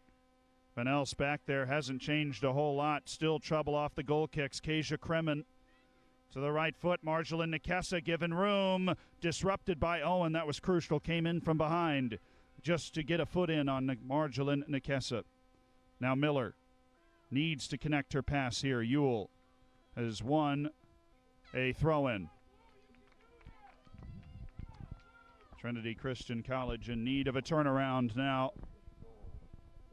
Hasn't even played a one-goal match in this tournament. Won all 3 matches in group play by at least 2 goals. Won by 6 against Columbia International University. The throw-in's gone to Chloe Johnson. Brummel and looked the better team in the first half. Nekesa, you can't say it enough. A tale of 2 halves. Lily Murray dashing wide. Murray is trying to get inside on Drenth. He's joined by Shea, and that was necessary. But Shea's clearance only to Gross. Some groans from the Trinity faithful. Kasia Kremen. It's popped straight up into the air. Dangerous spot. 11 yards out. Kremen trying to settle. Now Marjolin Nekesa with the shot. Blocked and brought away by Trujillo. And it's come down for Ewell. But she took a loose touch. Uptain to the second wave. Rogers. Kasoa under pressure is able to clear her lines effectively. Trujillo charging in. Gross in the other direction. Gross sends it towards DeCastro. Challenges Drenth, who popped it wide for Shea. Shea. No intended target there. It's Beaver on the receiving end. And misread by Gross, who didn't anticipate the movement of the pass until too late. 2-1 on 2 second-half goals for Oklahoma Wesleyan. The best half that I've seen personally from Oklahoma Wesleyan at this tournament. Trinity Christian College has produced magical halves, trying to overcome the injury to Selah Hopkins, one of the 2 20-goal scorers for Trinity Christian College. Tore her hamstring half an hour before the match started, but Trinity Christian College recovered from that very well initially with a dynamo first half. Ewell on her left foot. Stopped up by Danielle Uptain. This is Bianchi. Bianchi able to turn. Ewell almost in her way a little bit. Stopped Bianchi from being able to shoot. Couldn't find a way through herself. Great play by Owen. Owen to shoot. Saved into the crossbar by Ariza Olegay. And a brilliant chance for Trinity. Owen just came into a preponderous amount of space, the edge of the area. Now Bianchi, Beaver shielding. Bianchi back to her feet, and Marjolin Nekesa's cleared for throw. Oh, my goodness. Will there be some intrigue in these last 21 minutes? That I can assure you. The second touch of the crossbar for Trinity Christian College. Both teams, no matter who wins, will be left ruining chances to score now. Bianchi hit the crossbar in the first half on a header. If she'd been able to get on top of it, it would have been into an empty net. And then in the second half now, Olegay with a slight touch on Owen's shot to steer it to the bar. Owen got plenty of contact on her shot, certainly didn't scuff it at all. Trying to tuck it just under the bar as is. And Ariza Olegay has made 3 great saves. One a bit fortunate when Bianchi's header, it fell to her, and then topped Bianchi in a one-on-one situation at an angle and made that save as well. Murray on to DeCastro. Just trying to go back to Murray. It ramped off her. Trujillo Sends the ball up the field. Gross spiked it back to Castro. Forces it back to Van Elst. There is space. Armstrong is cleared by Casoa. Took a deflection off Bianchi. Keep it in the attacking third for Trinity. Rogers. Krantz losing her voice at the back, trying to shout so many instructions for Trinity. Anything that opens it up. Easy interception for Ellie Brummel.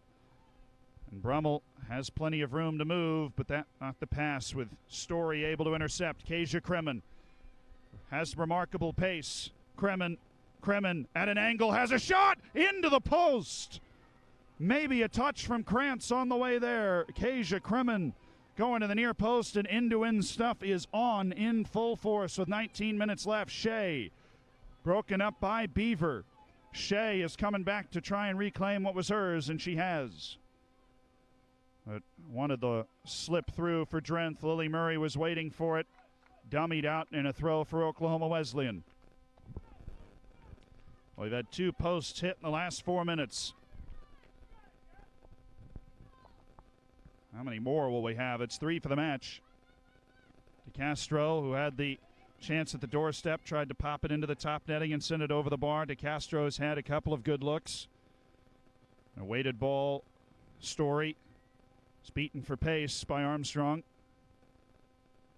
And forces the ball back. Uptain's pushed up quite a ways and will have a shot as well, just over the bar. Danielle Uptain, the center half. Why not? It was not a bad effort for the defensive player. 18-19 left in the Division I women's soccer season of the NCCAA. Unless Trinity puts at least 1 to force extra time periods. Drenth, Beaver, down for Marjolin Nakesa, who has both goals in this match. One off the corner directly, one off the corner extended. Played a great ball out wide for Kasia Kremen. Tucked in underneath by Armstrong. It's going to force Kremen to cross the ball. De Castro cut out by Van Elst, but for a corner.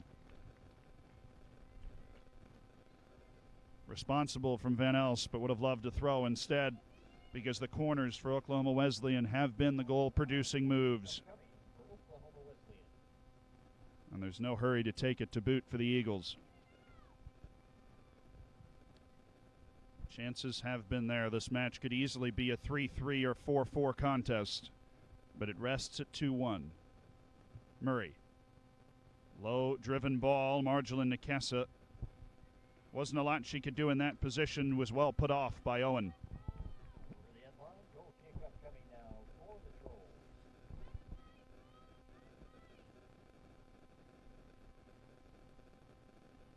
Van Elst again struggling to clear that back line. It's been a flashpoint, an issue point for Trinity that's conceded some serious opportunities for Oklahoma Wesleyan, and it's rare that you talk about goal kicks that much. Bianchi had Ewell making a diagonal run that had opened a lot of green grass towards the corner. Johnson back the other way. It was hopeful. Brummel always in the way. Brummel. Bianchi to turn. There's a run near side. Shea is wide open, streaking in. Beaver given time to recover. Shea cutting to the left foot, poked away by Chloe Johnson.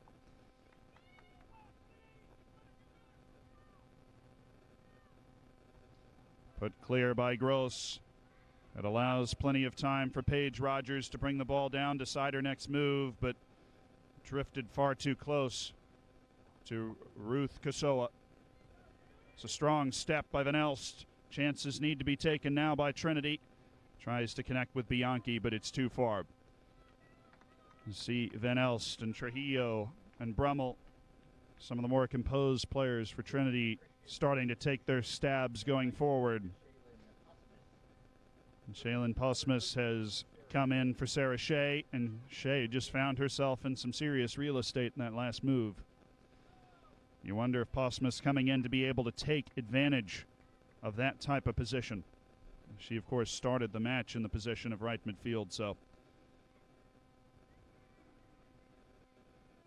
you can bet the legs now a little more well rested.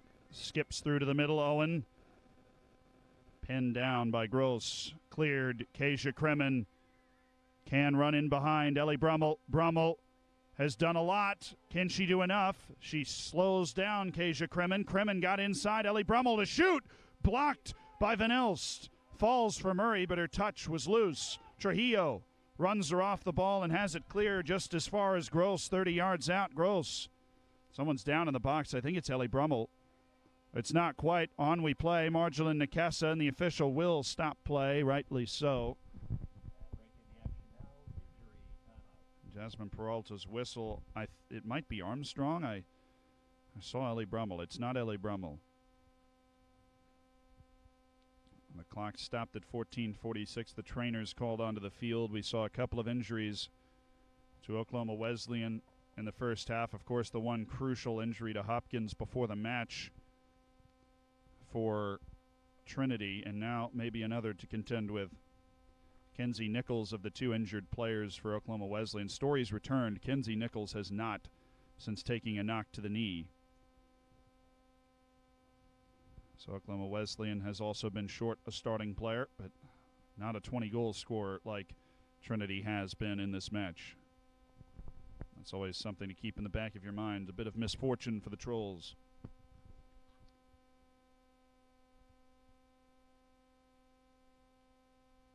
Some time now to draw up the tactical plan for Trinity, how it would like to go about trying to find its second goal of the match, as Oklahoma Wesleyan will undoubtedly fall a little further back, at least subconsciously, if not tactically, to try and protect the one-goal lead. Could be Van Elst.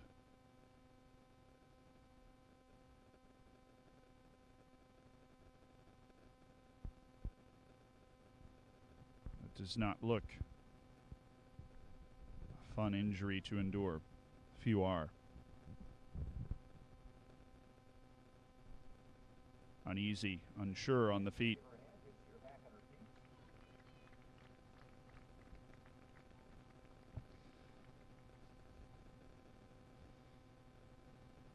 So it wasn't Brummel, it was Kaylee Van Elst. And Van Elst, every bit as important as Brummel, even though Brummel has the captain's armband. The two interchangeable, working on that back three that Trinity is employed for the majority of the match. Sembrano the third. Drenth has played a significant role in there off the bench. And Van Elst has been just on the spot a couple of times to spoil some of these counters.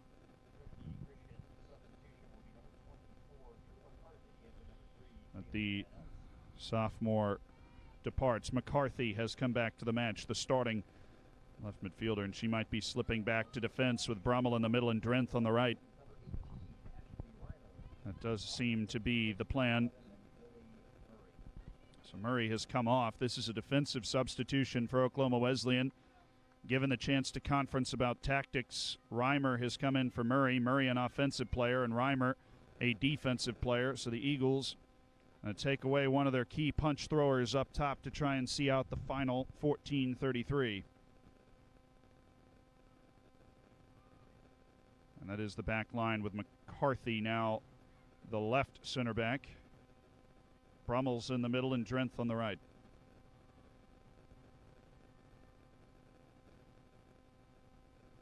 Kasoa.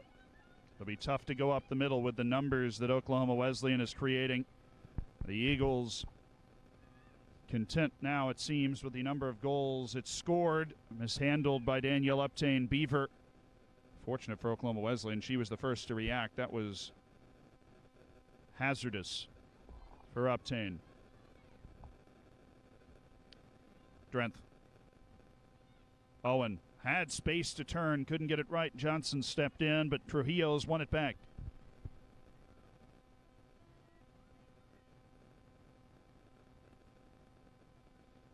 Easton Armstrong fought enough to get the ball backwards, but it's a wasteful pass that Ariza Oligay will be in no hurry to pick up. Forced into it by Bianchi.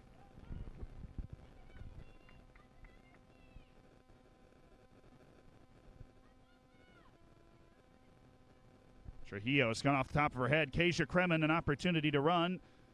Krantz, well off her line and with good reason. Makes that a comfortable play defensively for Trinity. Owen. Wedged ahead for Bianchi, and she'll be in a crowd. DeCastro, plenty of physicality to the equation. Got to the ball first. McCarthy. McCarthy's carried it wide. Has the left foot to swing it in if she chooses, but will bring it back to the right. DeCastro. And DeCastro's happy to clear. The countdown's on at 12:30. 2 second-half goals for Marjolin Nikessa. It was Bianchi that opened in the first half for Trinity. She hit the bar one other time, and Trinity's hit the bar 2 times overall.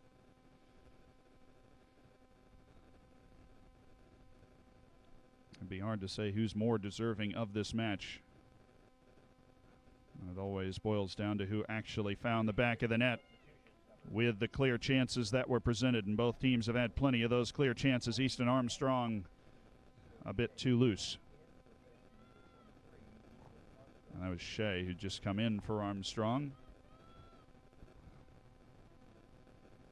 Bring Shea to the opposite side of the field where she can turn into her right foot. Kasia Kremen has just popped off the ball. Tactical shift here for Trinity College as this back line is essentially a back 2. Everybody else that's not part of that back line can retreat. Marjolin Nikessa intercept the pass, looking for Kasia Kremen, and Kremen fouled Ellie Brummel. McCarthy. More and more players given license to go forward. It's a poor pass. Intercepted by DeCastro. And Nikessa, who doesn't have a lot of options, it's just sprinting Kasia Kremen, but this might set up for Kasia Kremen off her line and saving it clean without the hands outside the box. Krantz. Massive play for the goalkeeper as it spun back towards Kasia Kremen. Doesn't have any option in the box, but will win the corner. Huge to keep it at a 1-goal game. This is a superb pass again.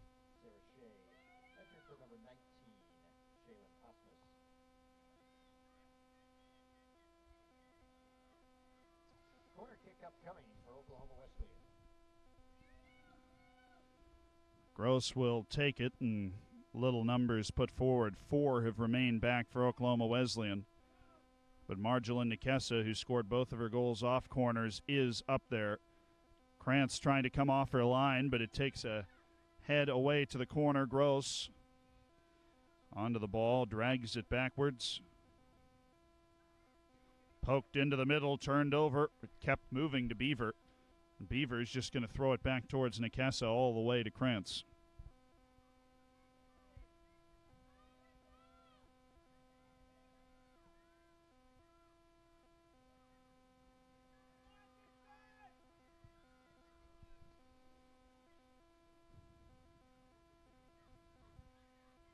Shea. This is an electric couple of touches for Sarah Shea. Yule has a shot, falls for Bianchi. Penalty's been given, I believe. I believe she's given a penalty. And this is going to be an incredibly controversial call because the advantage would have seen Bianchi score the goal, but the whistle was blown before that. I think the result is a penalty kick, though. It was handled before, and you could have played advantage to allow Bianchi to put it into the back of the net, but you'll have that chance now on the whistle from Jasmine Peralta. Penalty opportunity. There's only one taker for this. She just put the ball into the back of the net, and she can tie the championship game in the 81st minute.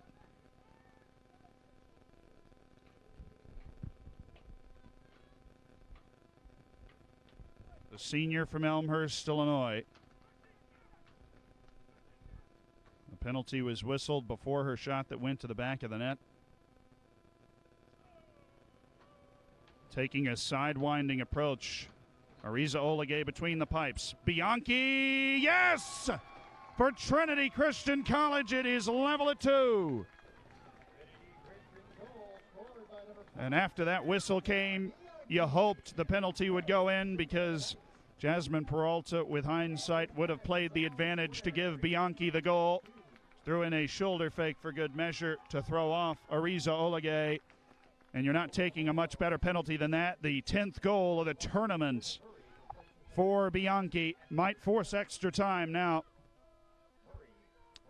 It's 2 goals to Oklahoma Wesleyan in the second half, 1 for Trinity Christian College. And it had to be scored twice, quite frankly. But here we are, justice done by the penalty.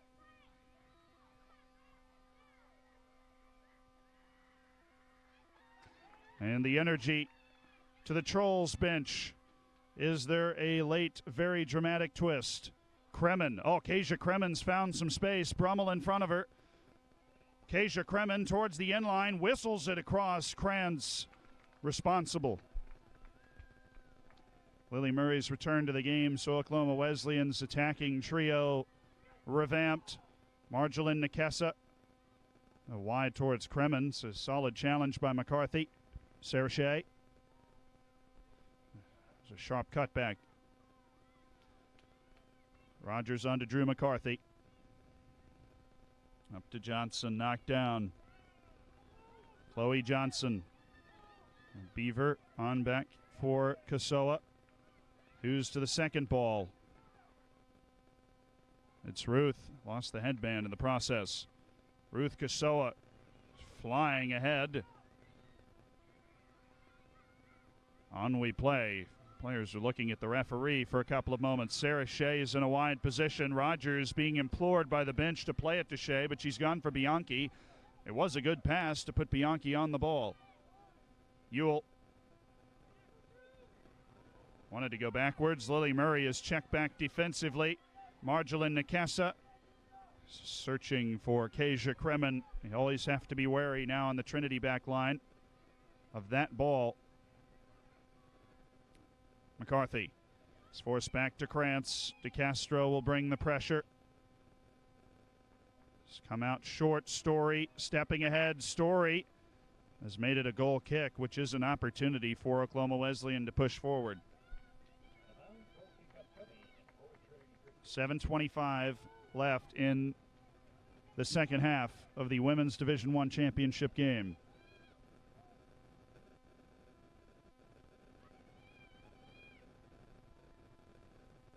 Krantz has been restored to her goal-kicking duties. That one didn't come out at a particular height. Kasia Kremen working with Story. Kremen looking to run into the middle. Dispossessed by Sarah Shea. Shea on wide. Poked away by Danielle Uptain. On for Kasia Kremen. Kremen, checked by Rogers, slips a pass ahead, knocked down by Zambrano. That was composed. Used Brummel. Bianchi, Olegay off her line, poked it away, but she's out of her goal. Owen not able to corral it to try and put pressure on Olegay, and it's gone off Gross last. Owen to put her off at 6:25 in the half. And Trinity Christian College will be making a substitution.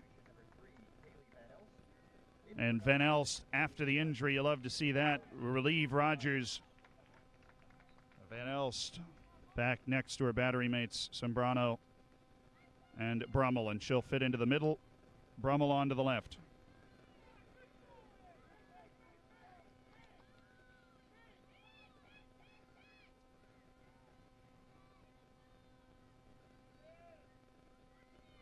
Gross.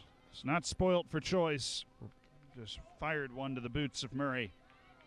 Owen tried to keep it rolling. Owen found a pocket of space. A shot cross drifted in front of Sarah Shea and wide to the far post for Ariza Olegay.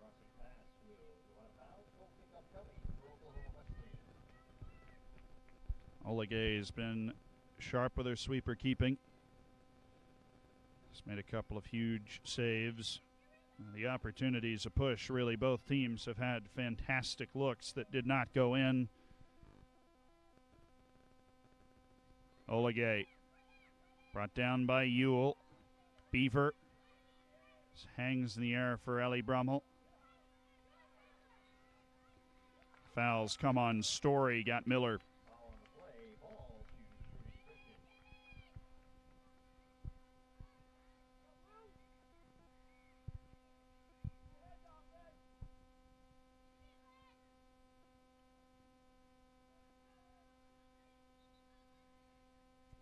Trujillo, dangerous ball with that weight. Oligay can only punch. Who will get to it? Shea, twirling around, shot towards Oligay, collected Bianchi, and eventually fell to.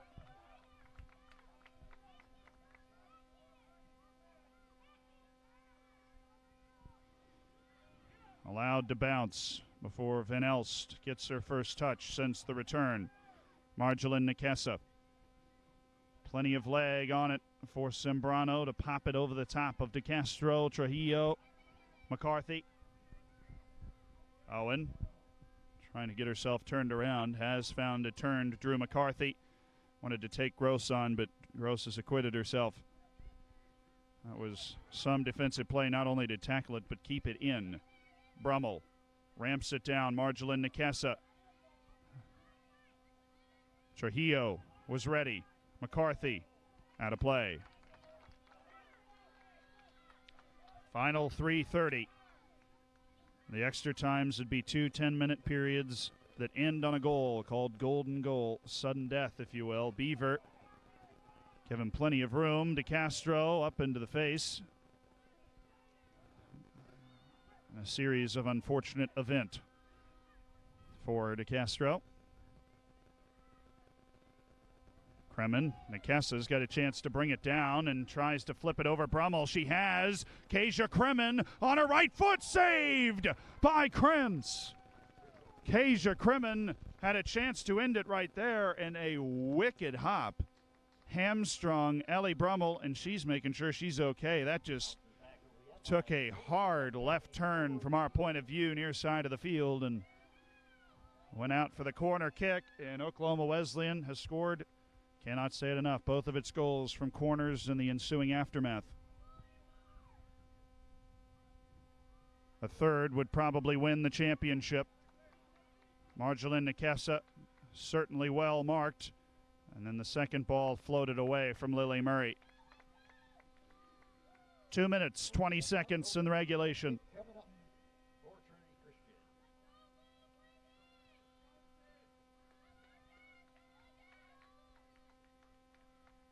Goal kicks returned to Van Elst.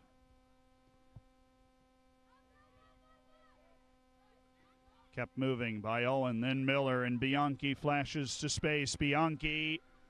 Sarah Shea was offside. The flag's gone up. Minute 49, Daniel Uptain has a good leg, but it went in the wrong direction for Oklahoma Wesleyan. Out of play.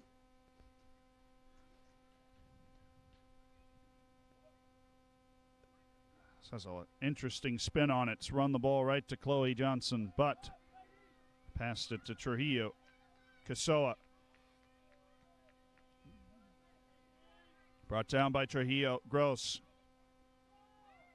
Lily Murray headed to the middle. Marjolin Nekesa. And Nekesa's popped out of a crowd with the ball. Brave tackle from Drew McCarthy. Then Trujillo right around. It's all razor-thin stuff for Trinity, playing its way out of trouble. Kasia Kremen by one, by another. Marjolin Nekesa.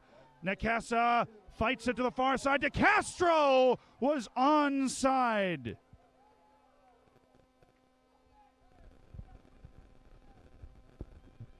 What a chance, Kelsey DeCastro, and the flag never came up. She didn't touch it, so she still could have been offsides. Do not know, and we'll never know. But DeCastro hasn't brought her finishing boots to the yard. Ewell, we're in the final 30 seconds. Bianchi turns for the championship. Saved by Ariza Oligay. It was a tight angle to work with. 20 seconds on it. Bianchi will be taking the corner, and she's put it into the side netting. Rushed it mentally. That will take us to extra time. And the countdown ensues. It's 2-2. What a second half we've been treated to. A brace from Marjolin Nekesa. A brace to answer from Jessica Bianchi, including the penalty inside the final 10 minutes. 2 10-minute extra time periods. Golden goal for the Women's Division I Soccer Championship when we come back to Kissimmee, Florida.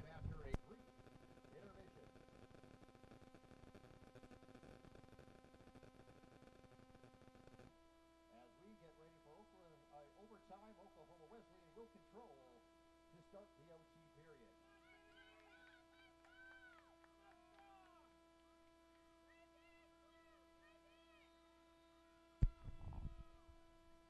And the start of extra time is upon us. The second highest drama that can be found on a soccer stage. It's the championship game, and we're in golden goal. It could end at any moment. A goal ends the match. There is no time for retaliation. If we play all the way through, it'll be 2 10-minute halves.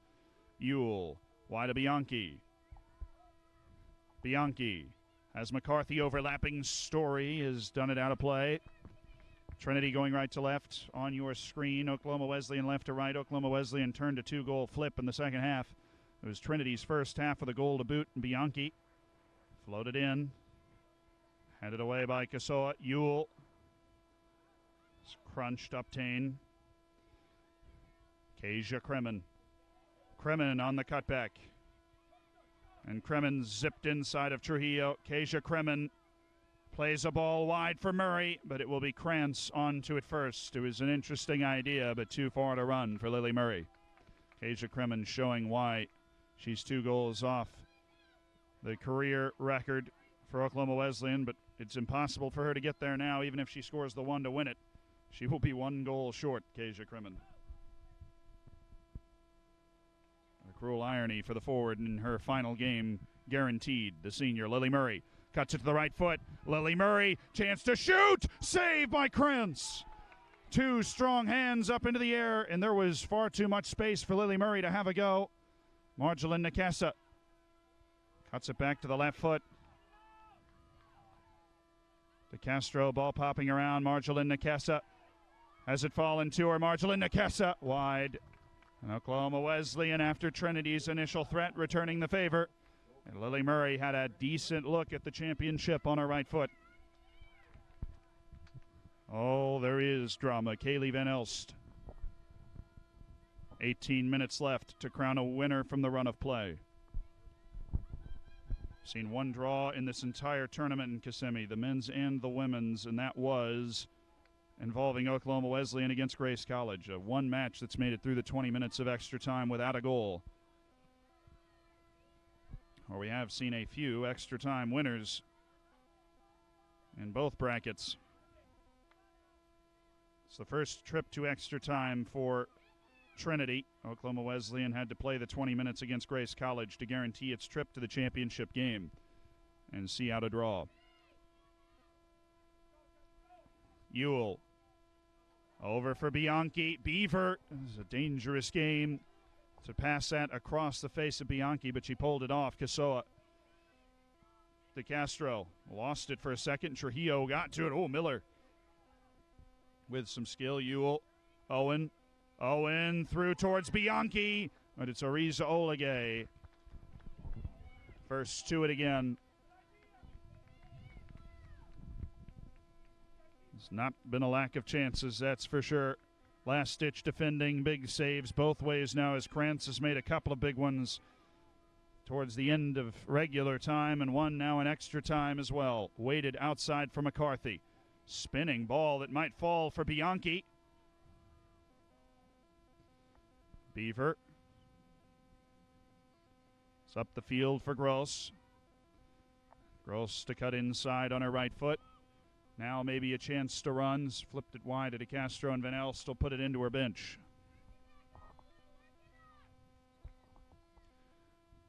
Highlighted 1 player per team at the start of the match, and each of those players have scored 2 goals. Bianchi and Nakesa. Nakesa with 8 for the tournament. Bianchi with 10. Far and away the tournament leaders at this point. Rogers has relieved Trujillo. The 2 have been interchangeable for most part of the match. The pass wayward in search of Bianchi. Uptain. Collected by Miller.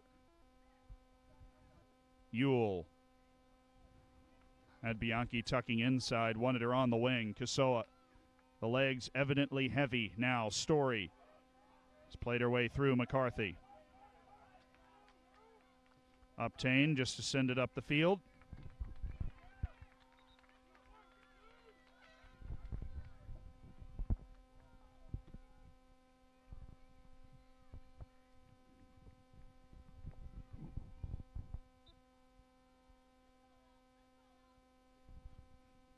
Substitution was announced before it occurred. Rogers just joining us. Trujillo got a couple of extra seconds after she'd been claimed to depart. De Castro. It's off the end of the boot. Van Elst. There is a lot of space for Postmus to maybe turn to that. Rogers sees Ariza Oligay off her line. Decides to have the shot, but Oligay was recovering. Played it off the hop, which could have made things interesting. Secures anyways. Johnson, Kasoa. Ruth Kasoa, pacey. Rogers knocks it down. Johnson didn't get all of it. Lets loose a yell of frustration, exasperation.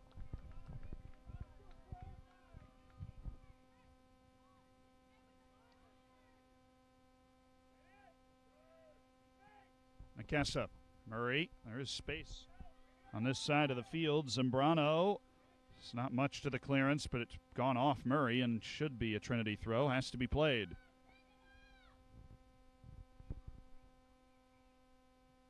Rogers to knock it down. Clearance intercepted completely by Gross. Her pass into the middle, knifed out in return, and a chance to turn and run for Trinity.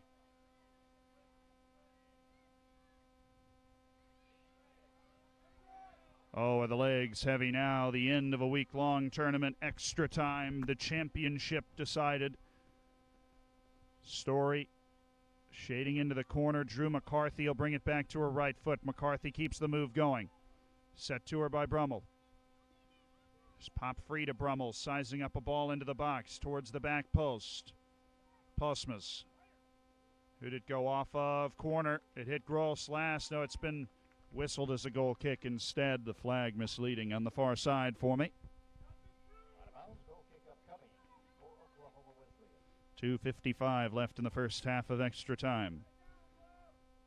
3 goals in the second half, 2 for Oklahoma Wesleyan, 1 for Trinity. That's how we got where we were. A penalty just inside 10 minutes to play from Jessica Bianchi. Made the complete difference. Bianchi was trying to turn off Johnson. Beaver. De Castro's checking back, was put off by Van Elst, but she has done well. Marjolin Nakesa forces the defense into retreat. Kasia Kremen got to it first. Zambrano left a foot in and has given Trinity the opportunity to run in the other direction. McCarthy. Ariza Oligay waiting behind it.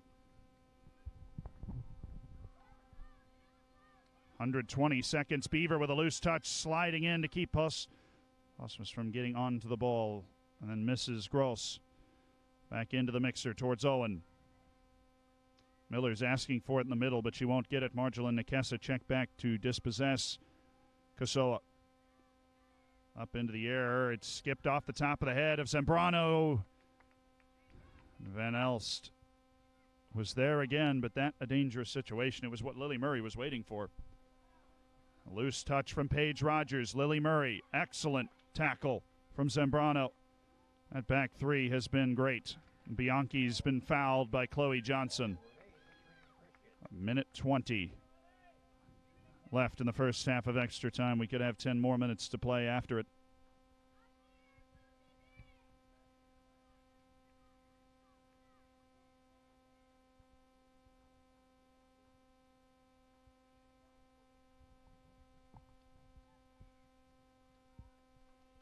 One minute to play in overtime. The deep service drifting towards Bianchi. Beaver heads it away to the cheer from the Eagles bench. The Trolls have 45 seconds to make something in the first half of extra time. Ewell flicked along. Beaver only one to it, and she'll just put it in the, aiming for the retention pond anyways, right into her bench. Rogers, cut out by Johnson. Gross, out of play. Neither team in a particular hurry, about to get a brief breather before the second half of extra time, which seems inevitable. Into the countdown. 7, 6, 5, 4, 3, 2, 2-2. We had chances, big saves, big shots in both directions, but no golden goals to provide a champion yet. Second half of extra time next. You're watching the NCCAA Women's Division I Soccer Championships on Turbo Sports. To decide this women's national championship, Trinity Christian to control at the kickoff.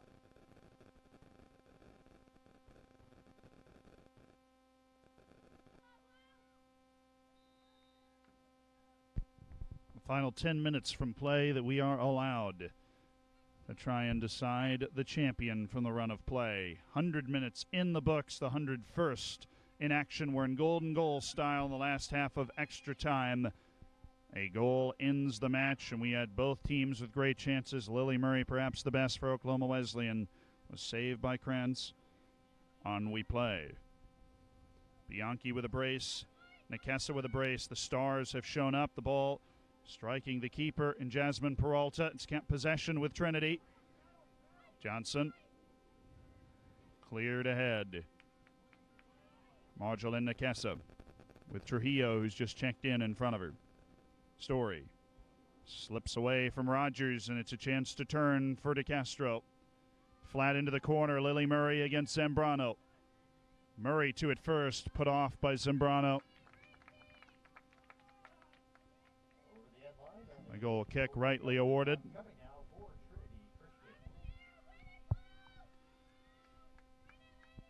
Van Elst will take it, but the goal kick's been a trouble spot, and that will do nothing to dissuade it. Went right to Lily Murray, and she has it back in space. Murray, no immediate runs to the box. Marjolaine Nikessa. Marjolaine Nikessa, tough to take off the ball, running to her left foot. Nikessa gets it across. Wanted Kasia Kremen. Kremen defended well by Brummel. Boy, that's a long way for Krantz. She's put it out for a throw. Just kept following the ball. It ended up being a wise play. You look up and see the goal vacated. Uncomfortable for the Trinity fans after watching the drama in the box. But Kremen, Brummel has kept up with her in large part, has tried to slow down. Fastest player on the field.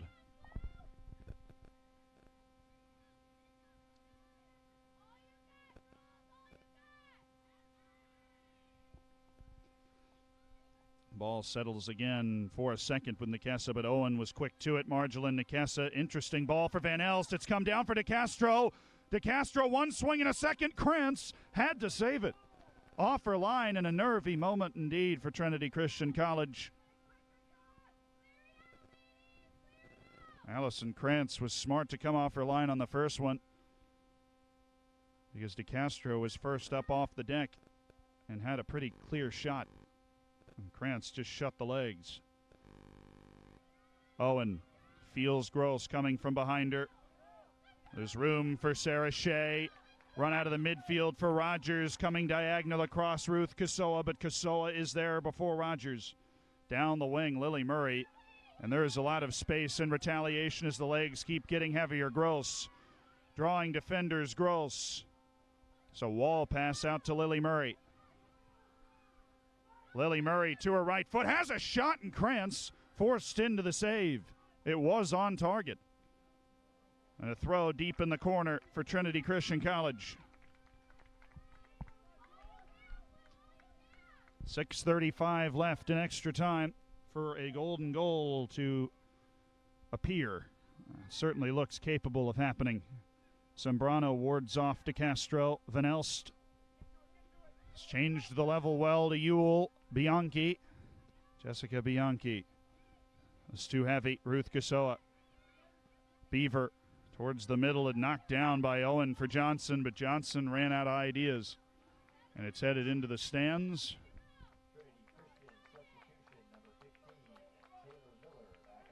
And Miller got a brief rest with Rogers. She's come back for the last 5:55.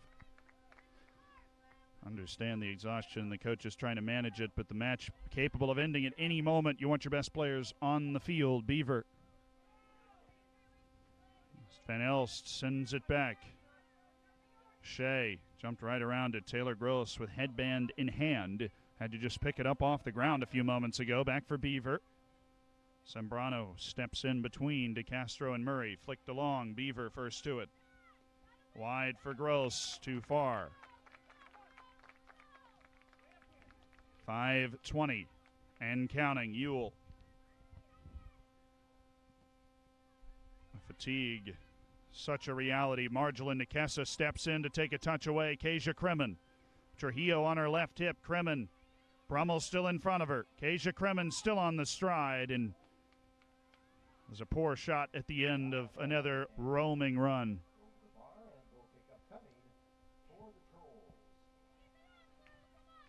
4:50 left to crown our winner from the run of play. It's been an electric match.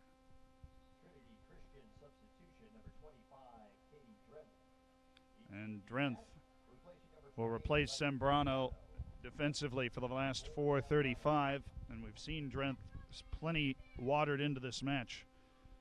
She is used to the temperature. Sembrano had been playing very well in the extra times. Ewell. Kasoa stepped into it. And they wait for the second ball. Krantz calls for it eventually off Van Elst. Krantz. Gross is under it, but it's flown over Shea and Gross. Beaver blocked up by Shea. It will be Oklahoma Wesleyan with the throw. And just about now, the idea of penalty kicks starts to seep into the mind. DeCastro.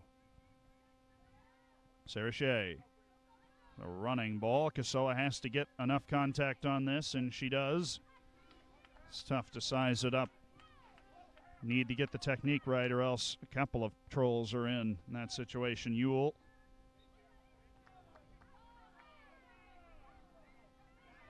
And Ewell was flagged. It's the assistant referee on the near side, Sonia Trochet, spent great time explaining to me how to properly pronounce her name. Now then, Kasia Kremen striding ahead to her left foot. Shots deflected. It falls for Lily Murray. Saved by Krantz. She got a knee to it, and we had the perfect angle to see. It would have been so unfortunate for Trinity as the deflection fell right to Lily Murray, who dug deep to make the run, and that enough was almost rewarded. Krantz off her line, got the slightest of touches with the knee. 2 corner kick goals for Oklahoma Wesleyan. A third would give them a championship.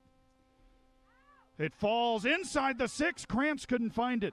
It was on the back of the keeper's feet, and nobody else could either.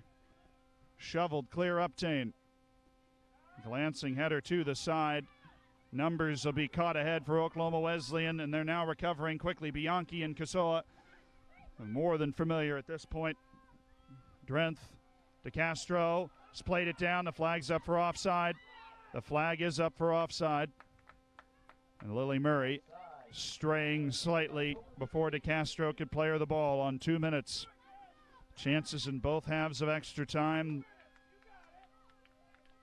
End to end still, with the teams digging as deep as they can. Trujillo got under it enough. Shea. Kasoa has knocked it down. Marjolin Nikessa. Gross for DeCastro. Slight touch, not enough to throw towards Murray, and it will roll for Krantz. And Krantz will take her time to deliver. Both keepers have made massive saves in this match. Ewell. Kasoa steps into it. Johnson fought to the side. Miller over the top, and Ariza Olegay has herself involved. 1 minute, 15 seconds. Taken down by Trujillo. Johnson gets all of it. Will force Krantz into a decision if it has enough backspin, but it does not. Easy enough for Krantz. Settles herself on 60 seconds. That's all that's left in extra time.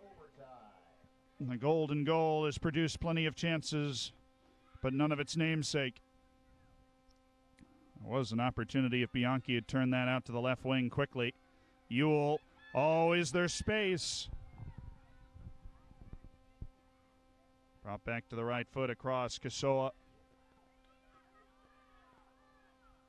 Marjolin Nakesa spins for Murray. We're on 30 seconds. There's time to build really one more attack. Drenth stayed home, has stopped Lily Murray, but it will be an Oklahoma Wesleyan throw-in on 22 seconds. In for Gross. And Gross just swings it to the middle of the park. Owen, loose touch. Johnson for Marjolin Nakesa. Shea up ahead looking for Bianchi. Shea. Kuehl over the top towards Bianchi. Do we have incredibly late drama on our hands? Bianchi bodied away by Beaver. To penalties we go. 2-2.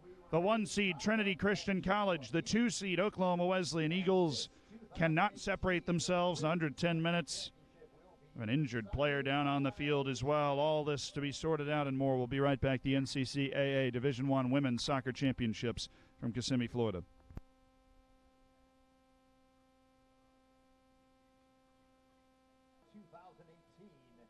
Women's champion.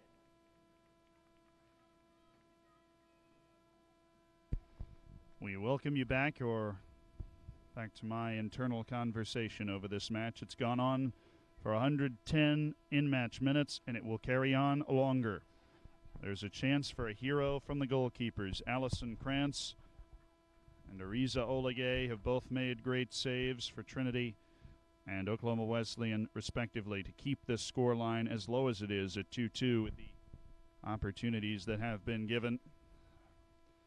The official word is it's best of 5 to start, so you will be given 5 penalties. And the Trinity Christian College Trolls will be going first. That's the favored position. You aren't forced into the pressure of reacting. Jessica Owen will be the first taker. The senior, Owen, into the back of the net. And the opening kick has been converted.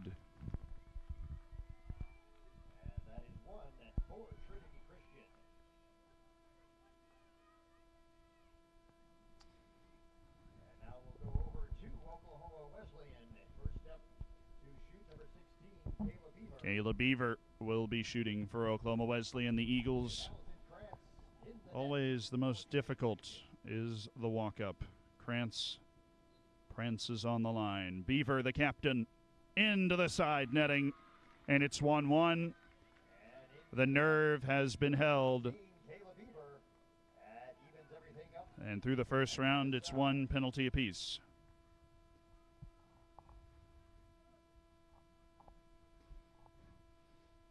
Allie Brummel, the senior defender who has been crucial to keeping it a 2-2 match in multiple occasions, with the 3rd penalty. In the second round, Brummel into the back of the net. Olegay was close to it, but Allie Brummel, she had enough power to beat Olegay for it. First 3 penalties converted, and now we will see their first of the 2 superstars in this match, and it will be Oklahoma Wesleyan's Marjolin Nakesa. And Nakesa has 2 goals in the match. She needs to hit the net one more time to keep it level in the shootout for the women's championship. No run up. Nakesa into the back of the net, and Krantz went the wrong way. It's 2-2. We have seen 5 penalties in this match. Bianchi from the run of play. There is more the run of play than a penalty shootout, and all 4 penalties taken in the penalty shootout as well have been converted. Number 10, Nicole Faulkner. Nicole Faulkner, who did not play in the match. Brought in to take the third penalty for Trinity Christian College. Faulkner with a left foot. Wide! She hit it wide, Faulkner did. It's still 2 apiece for Gross with a chance to change it for Oklahoma Wesleyan. And Faulkner called upon, unable to convert, and always an interesting decision to be made by a manager, Josh Lenars. The coach opting with a player that had not touched the field in the 110. Gross. To confirm the advantage, it's saved by Krantz. 2-2 to round 4. Oklahoma Wesleyan's chance at the advantage spoiled on our first save of the shootout by Allison Krantz. As a keeper, you want to save one of the 5. Well, we've had one miss in both ways. Now Erica Perez, who played sparingly in this match.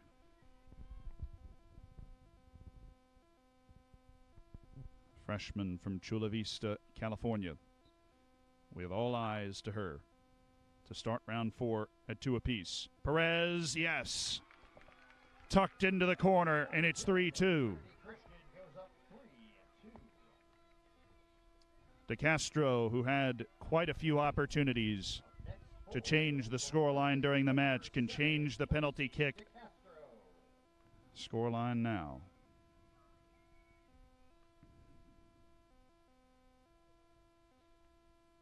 The back half of round 4, 3-2 for Trinity. DeCastro in top netting. Whoo, boy. Kelsey DeCastro living on the edge. Always the danger in elevating your shot is that the adrenaline takes over and it heads over to the bar. We're into round 5. And guess who it is but Jessica Bianchi. The closer. The closer of the 5 is Jessica Bianchi, and we have entered, because we're tied at 2, coming to round 5, what is essentially sudden death in the penalties as well. Bianchi's already made 1, takes the second wide of Olegay. It's in. And now the entire match will ride on the boot of Lori Story. Allison Krantz has already made 1 save, and Lori Story, with the score 4-3 to Trinity in the 5th round, has to score it for this match to continue in the penalty shootout with the women's championship on the line. Lori Story. In bottom corner for Lori Story. Leveled at 4 through 5, and we have entered the sudden death rounds of the penalty shootout as well, because of course we have. There is so little to separate the 2 top seeds of the NCCAA Women's Division I Championship. Autumn Bergman has been tapped to take the 6th penalty. Bergman into the corner. What a penalty from Autumn Bergman. That was incredibly well taken by Bergman, holding her nerve. The 6th taker for Oklahoma Wesleyan will be Kasia Kremen. The senior with 60 goals in her career, 2 away, and will finish that way in the Oklahoma Wesleyan record books from the all-time record. And her penalty is in. Krantz got a finger to it. Oh, my. Krantz, if she makes the save, Trinity is the national champion, but she could not. Kasia Kremen with just enough power and just enough placement to send us to round 7. It's Lexi Zambrano, the defender, who has come in. It'll be a straight-on run-up. Zambrano. It's in. Another beautiful penalty by Lexi Zambrano. 6-5 in round 7 of the penalties for the Women's National Championship. Chloe Johnson, the holding midfielder, is next to take. At 6-5, what a match. What a penalty shootout. Krantz has 1 save. Johnson with the match and the championship on her foot. Into the corner, my goodness. And it's in. What a penalty by Johnson. 6 aside. Anytime you can ripple the side netting from the spot, it's stone cold, and we have headed to round 8 of the penalty shootout. Up next for Trinity Christian. Brianna Ewell, 12, Brianna Ewell. the player that came in for the injured Selah Hopkins into the starting lineup.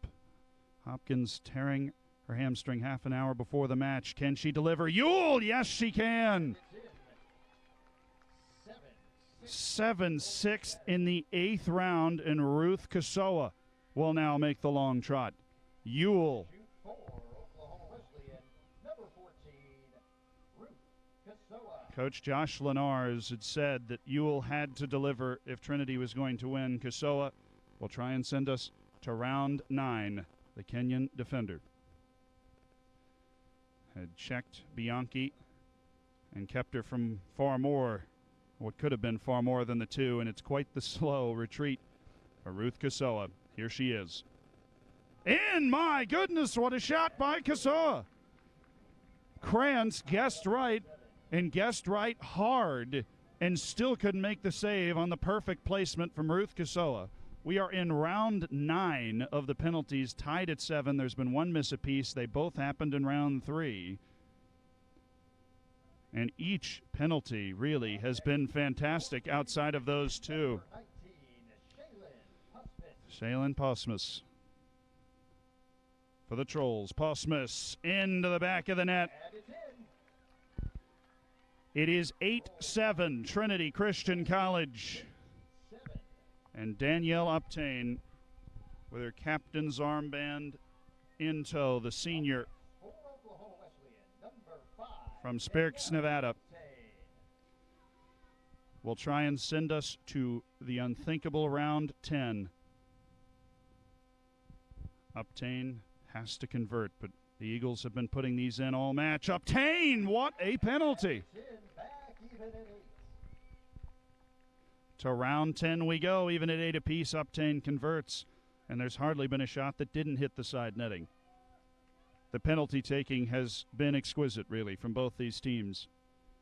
And it's amazing at this point that someone has to lose. Taylor Miller, Christian, number 15. 8 apiece on the penalty shootout for the NCCAA Division I Women's Soccer Championships. Taylor Miller. So it was touched up by Olegay, but into the side netting. Trinity Christian. Taylor Miller hit it hard enough to get through Ariza Olegay. And now it's Lily Murray to try and send us to the goalkeepers. Up next for Oklahoma Wesleyan, number 9-8 Murray. on the penalty shootout, and Lily Murray for Oklahoma Wesleyan. The shot is saved! It's saved by Krantz, and Trinity Christian College is your 2018 national champions in the NCCAA. 2 saves for Krantz, none for Ariza Olegay, and it's a cruel story to tell for the keepers. The number 1 seed follows through, and it's Lily Murray that will have the memory to stick. To both teams, your national champions.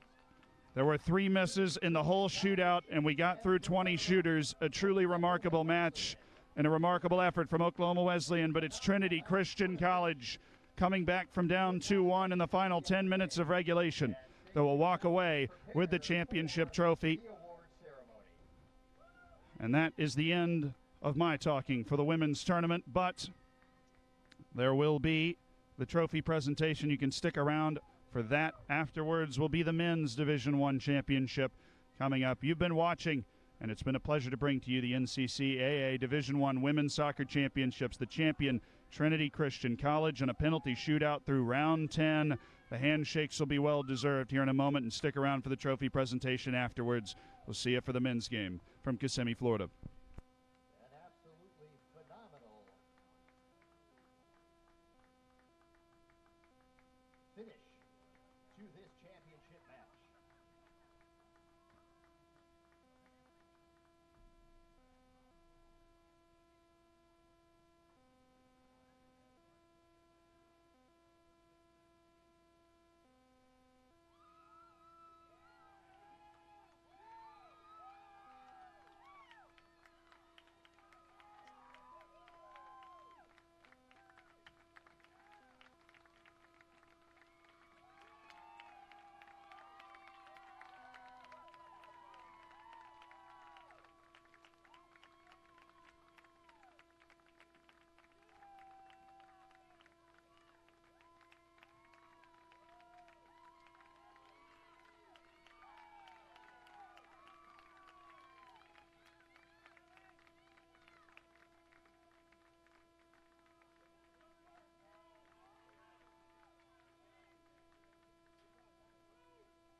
shortly, and as a reminder, it will be immediately followed by the Men's Division I Championship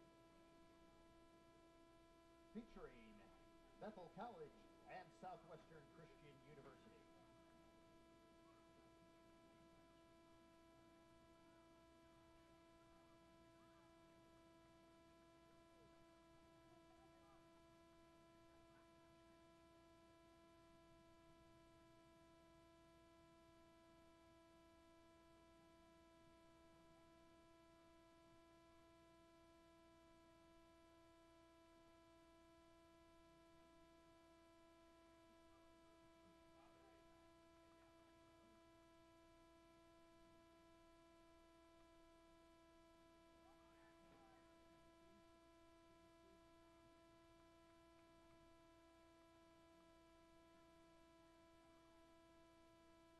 At this time, both teams making their way down to the awards platform. And it gives us an opportunity to say some well-deserved thank yous as part of this Women's Division I National Championship. Certainly thank yous go out to Jeff Kunsley, Vanessa Ellis, and the entire staff here at Austin-Tindall Sports Complex for all they have done to prepare the facility and to take care of our needs throughout this week. Matthew Webb and Zach Weiss, NCCAA National Sports Chairs for Division I Men's and Women's Soccer. Michael Stevens and our officials from NISOA. Of course, our friends from Fine Designs, the official apparel provider of the NCCAA. And of course, Rick McKinley, our chaplain from the Chicago Eagles. Jeremy Miller and Joshua Miller, who helped with game administration throughout this week. And all the other volunteers who have helped us, from statisticians, ball boys, table workers, and more. A big thank you to everyone who made all this possible.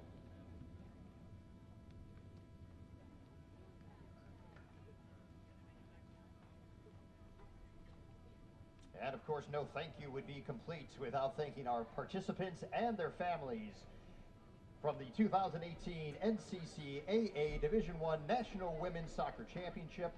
What fantastic seasons all of our competitors have had, including the two teams you see out in front of you right now.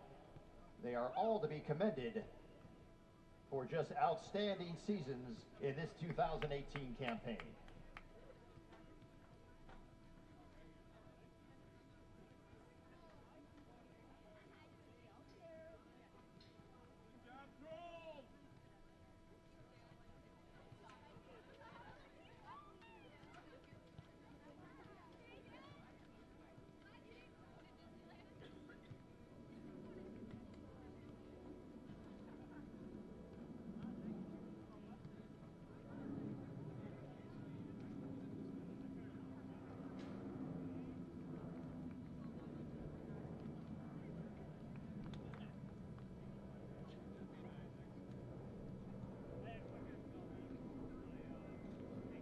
Ladies and gentlemen, before we start our award ceremony, we'd like to offer a prayer of thanksgiving for a fantastic tournament.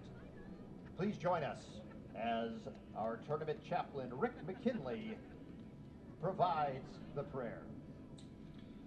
Father God, thank you for this evening and for these two teams who have fought so well and demonstrated such tremendous sportsmanship throughout this game. Thank you, Lord, for the health and the strength that you have given. We thank you for their efforts tonight and how they left it all on the field. I just pray your blessings on them. I pray that they would take these memories with them and that they would be positive forces as they move forward in the school year and in the coming years of their athletic endeavors. Lord, thank you so much for this tournament, for this week, and we just celebrate tonight your blessings and goodness to us. In Jesus' name, amen. All right, thank you, Rick McKinley, our tournament chaplain. And now let's get ready to recognize our teams, and we first want to congratulate all of the teams who made this year's Division I Women's Championship, including those who have already left for their home locations. Columbia International University, Warner University, Ottawa University, Grace College, Central Christian College, and Campbellsville University.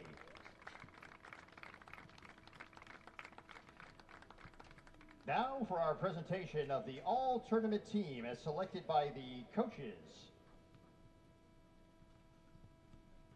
First, from Ottawa University, Chandler Sciopi.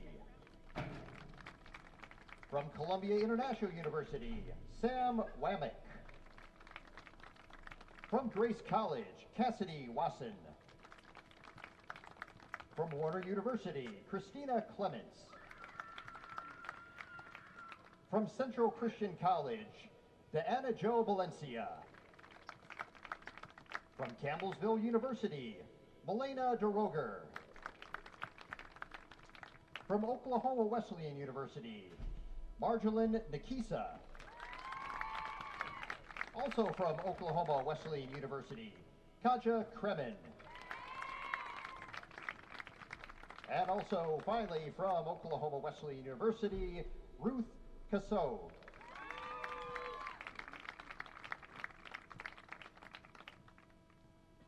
And from Trinity Christian College, Selah Hopkins.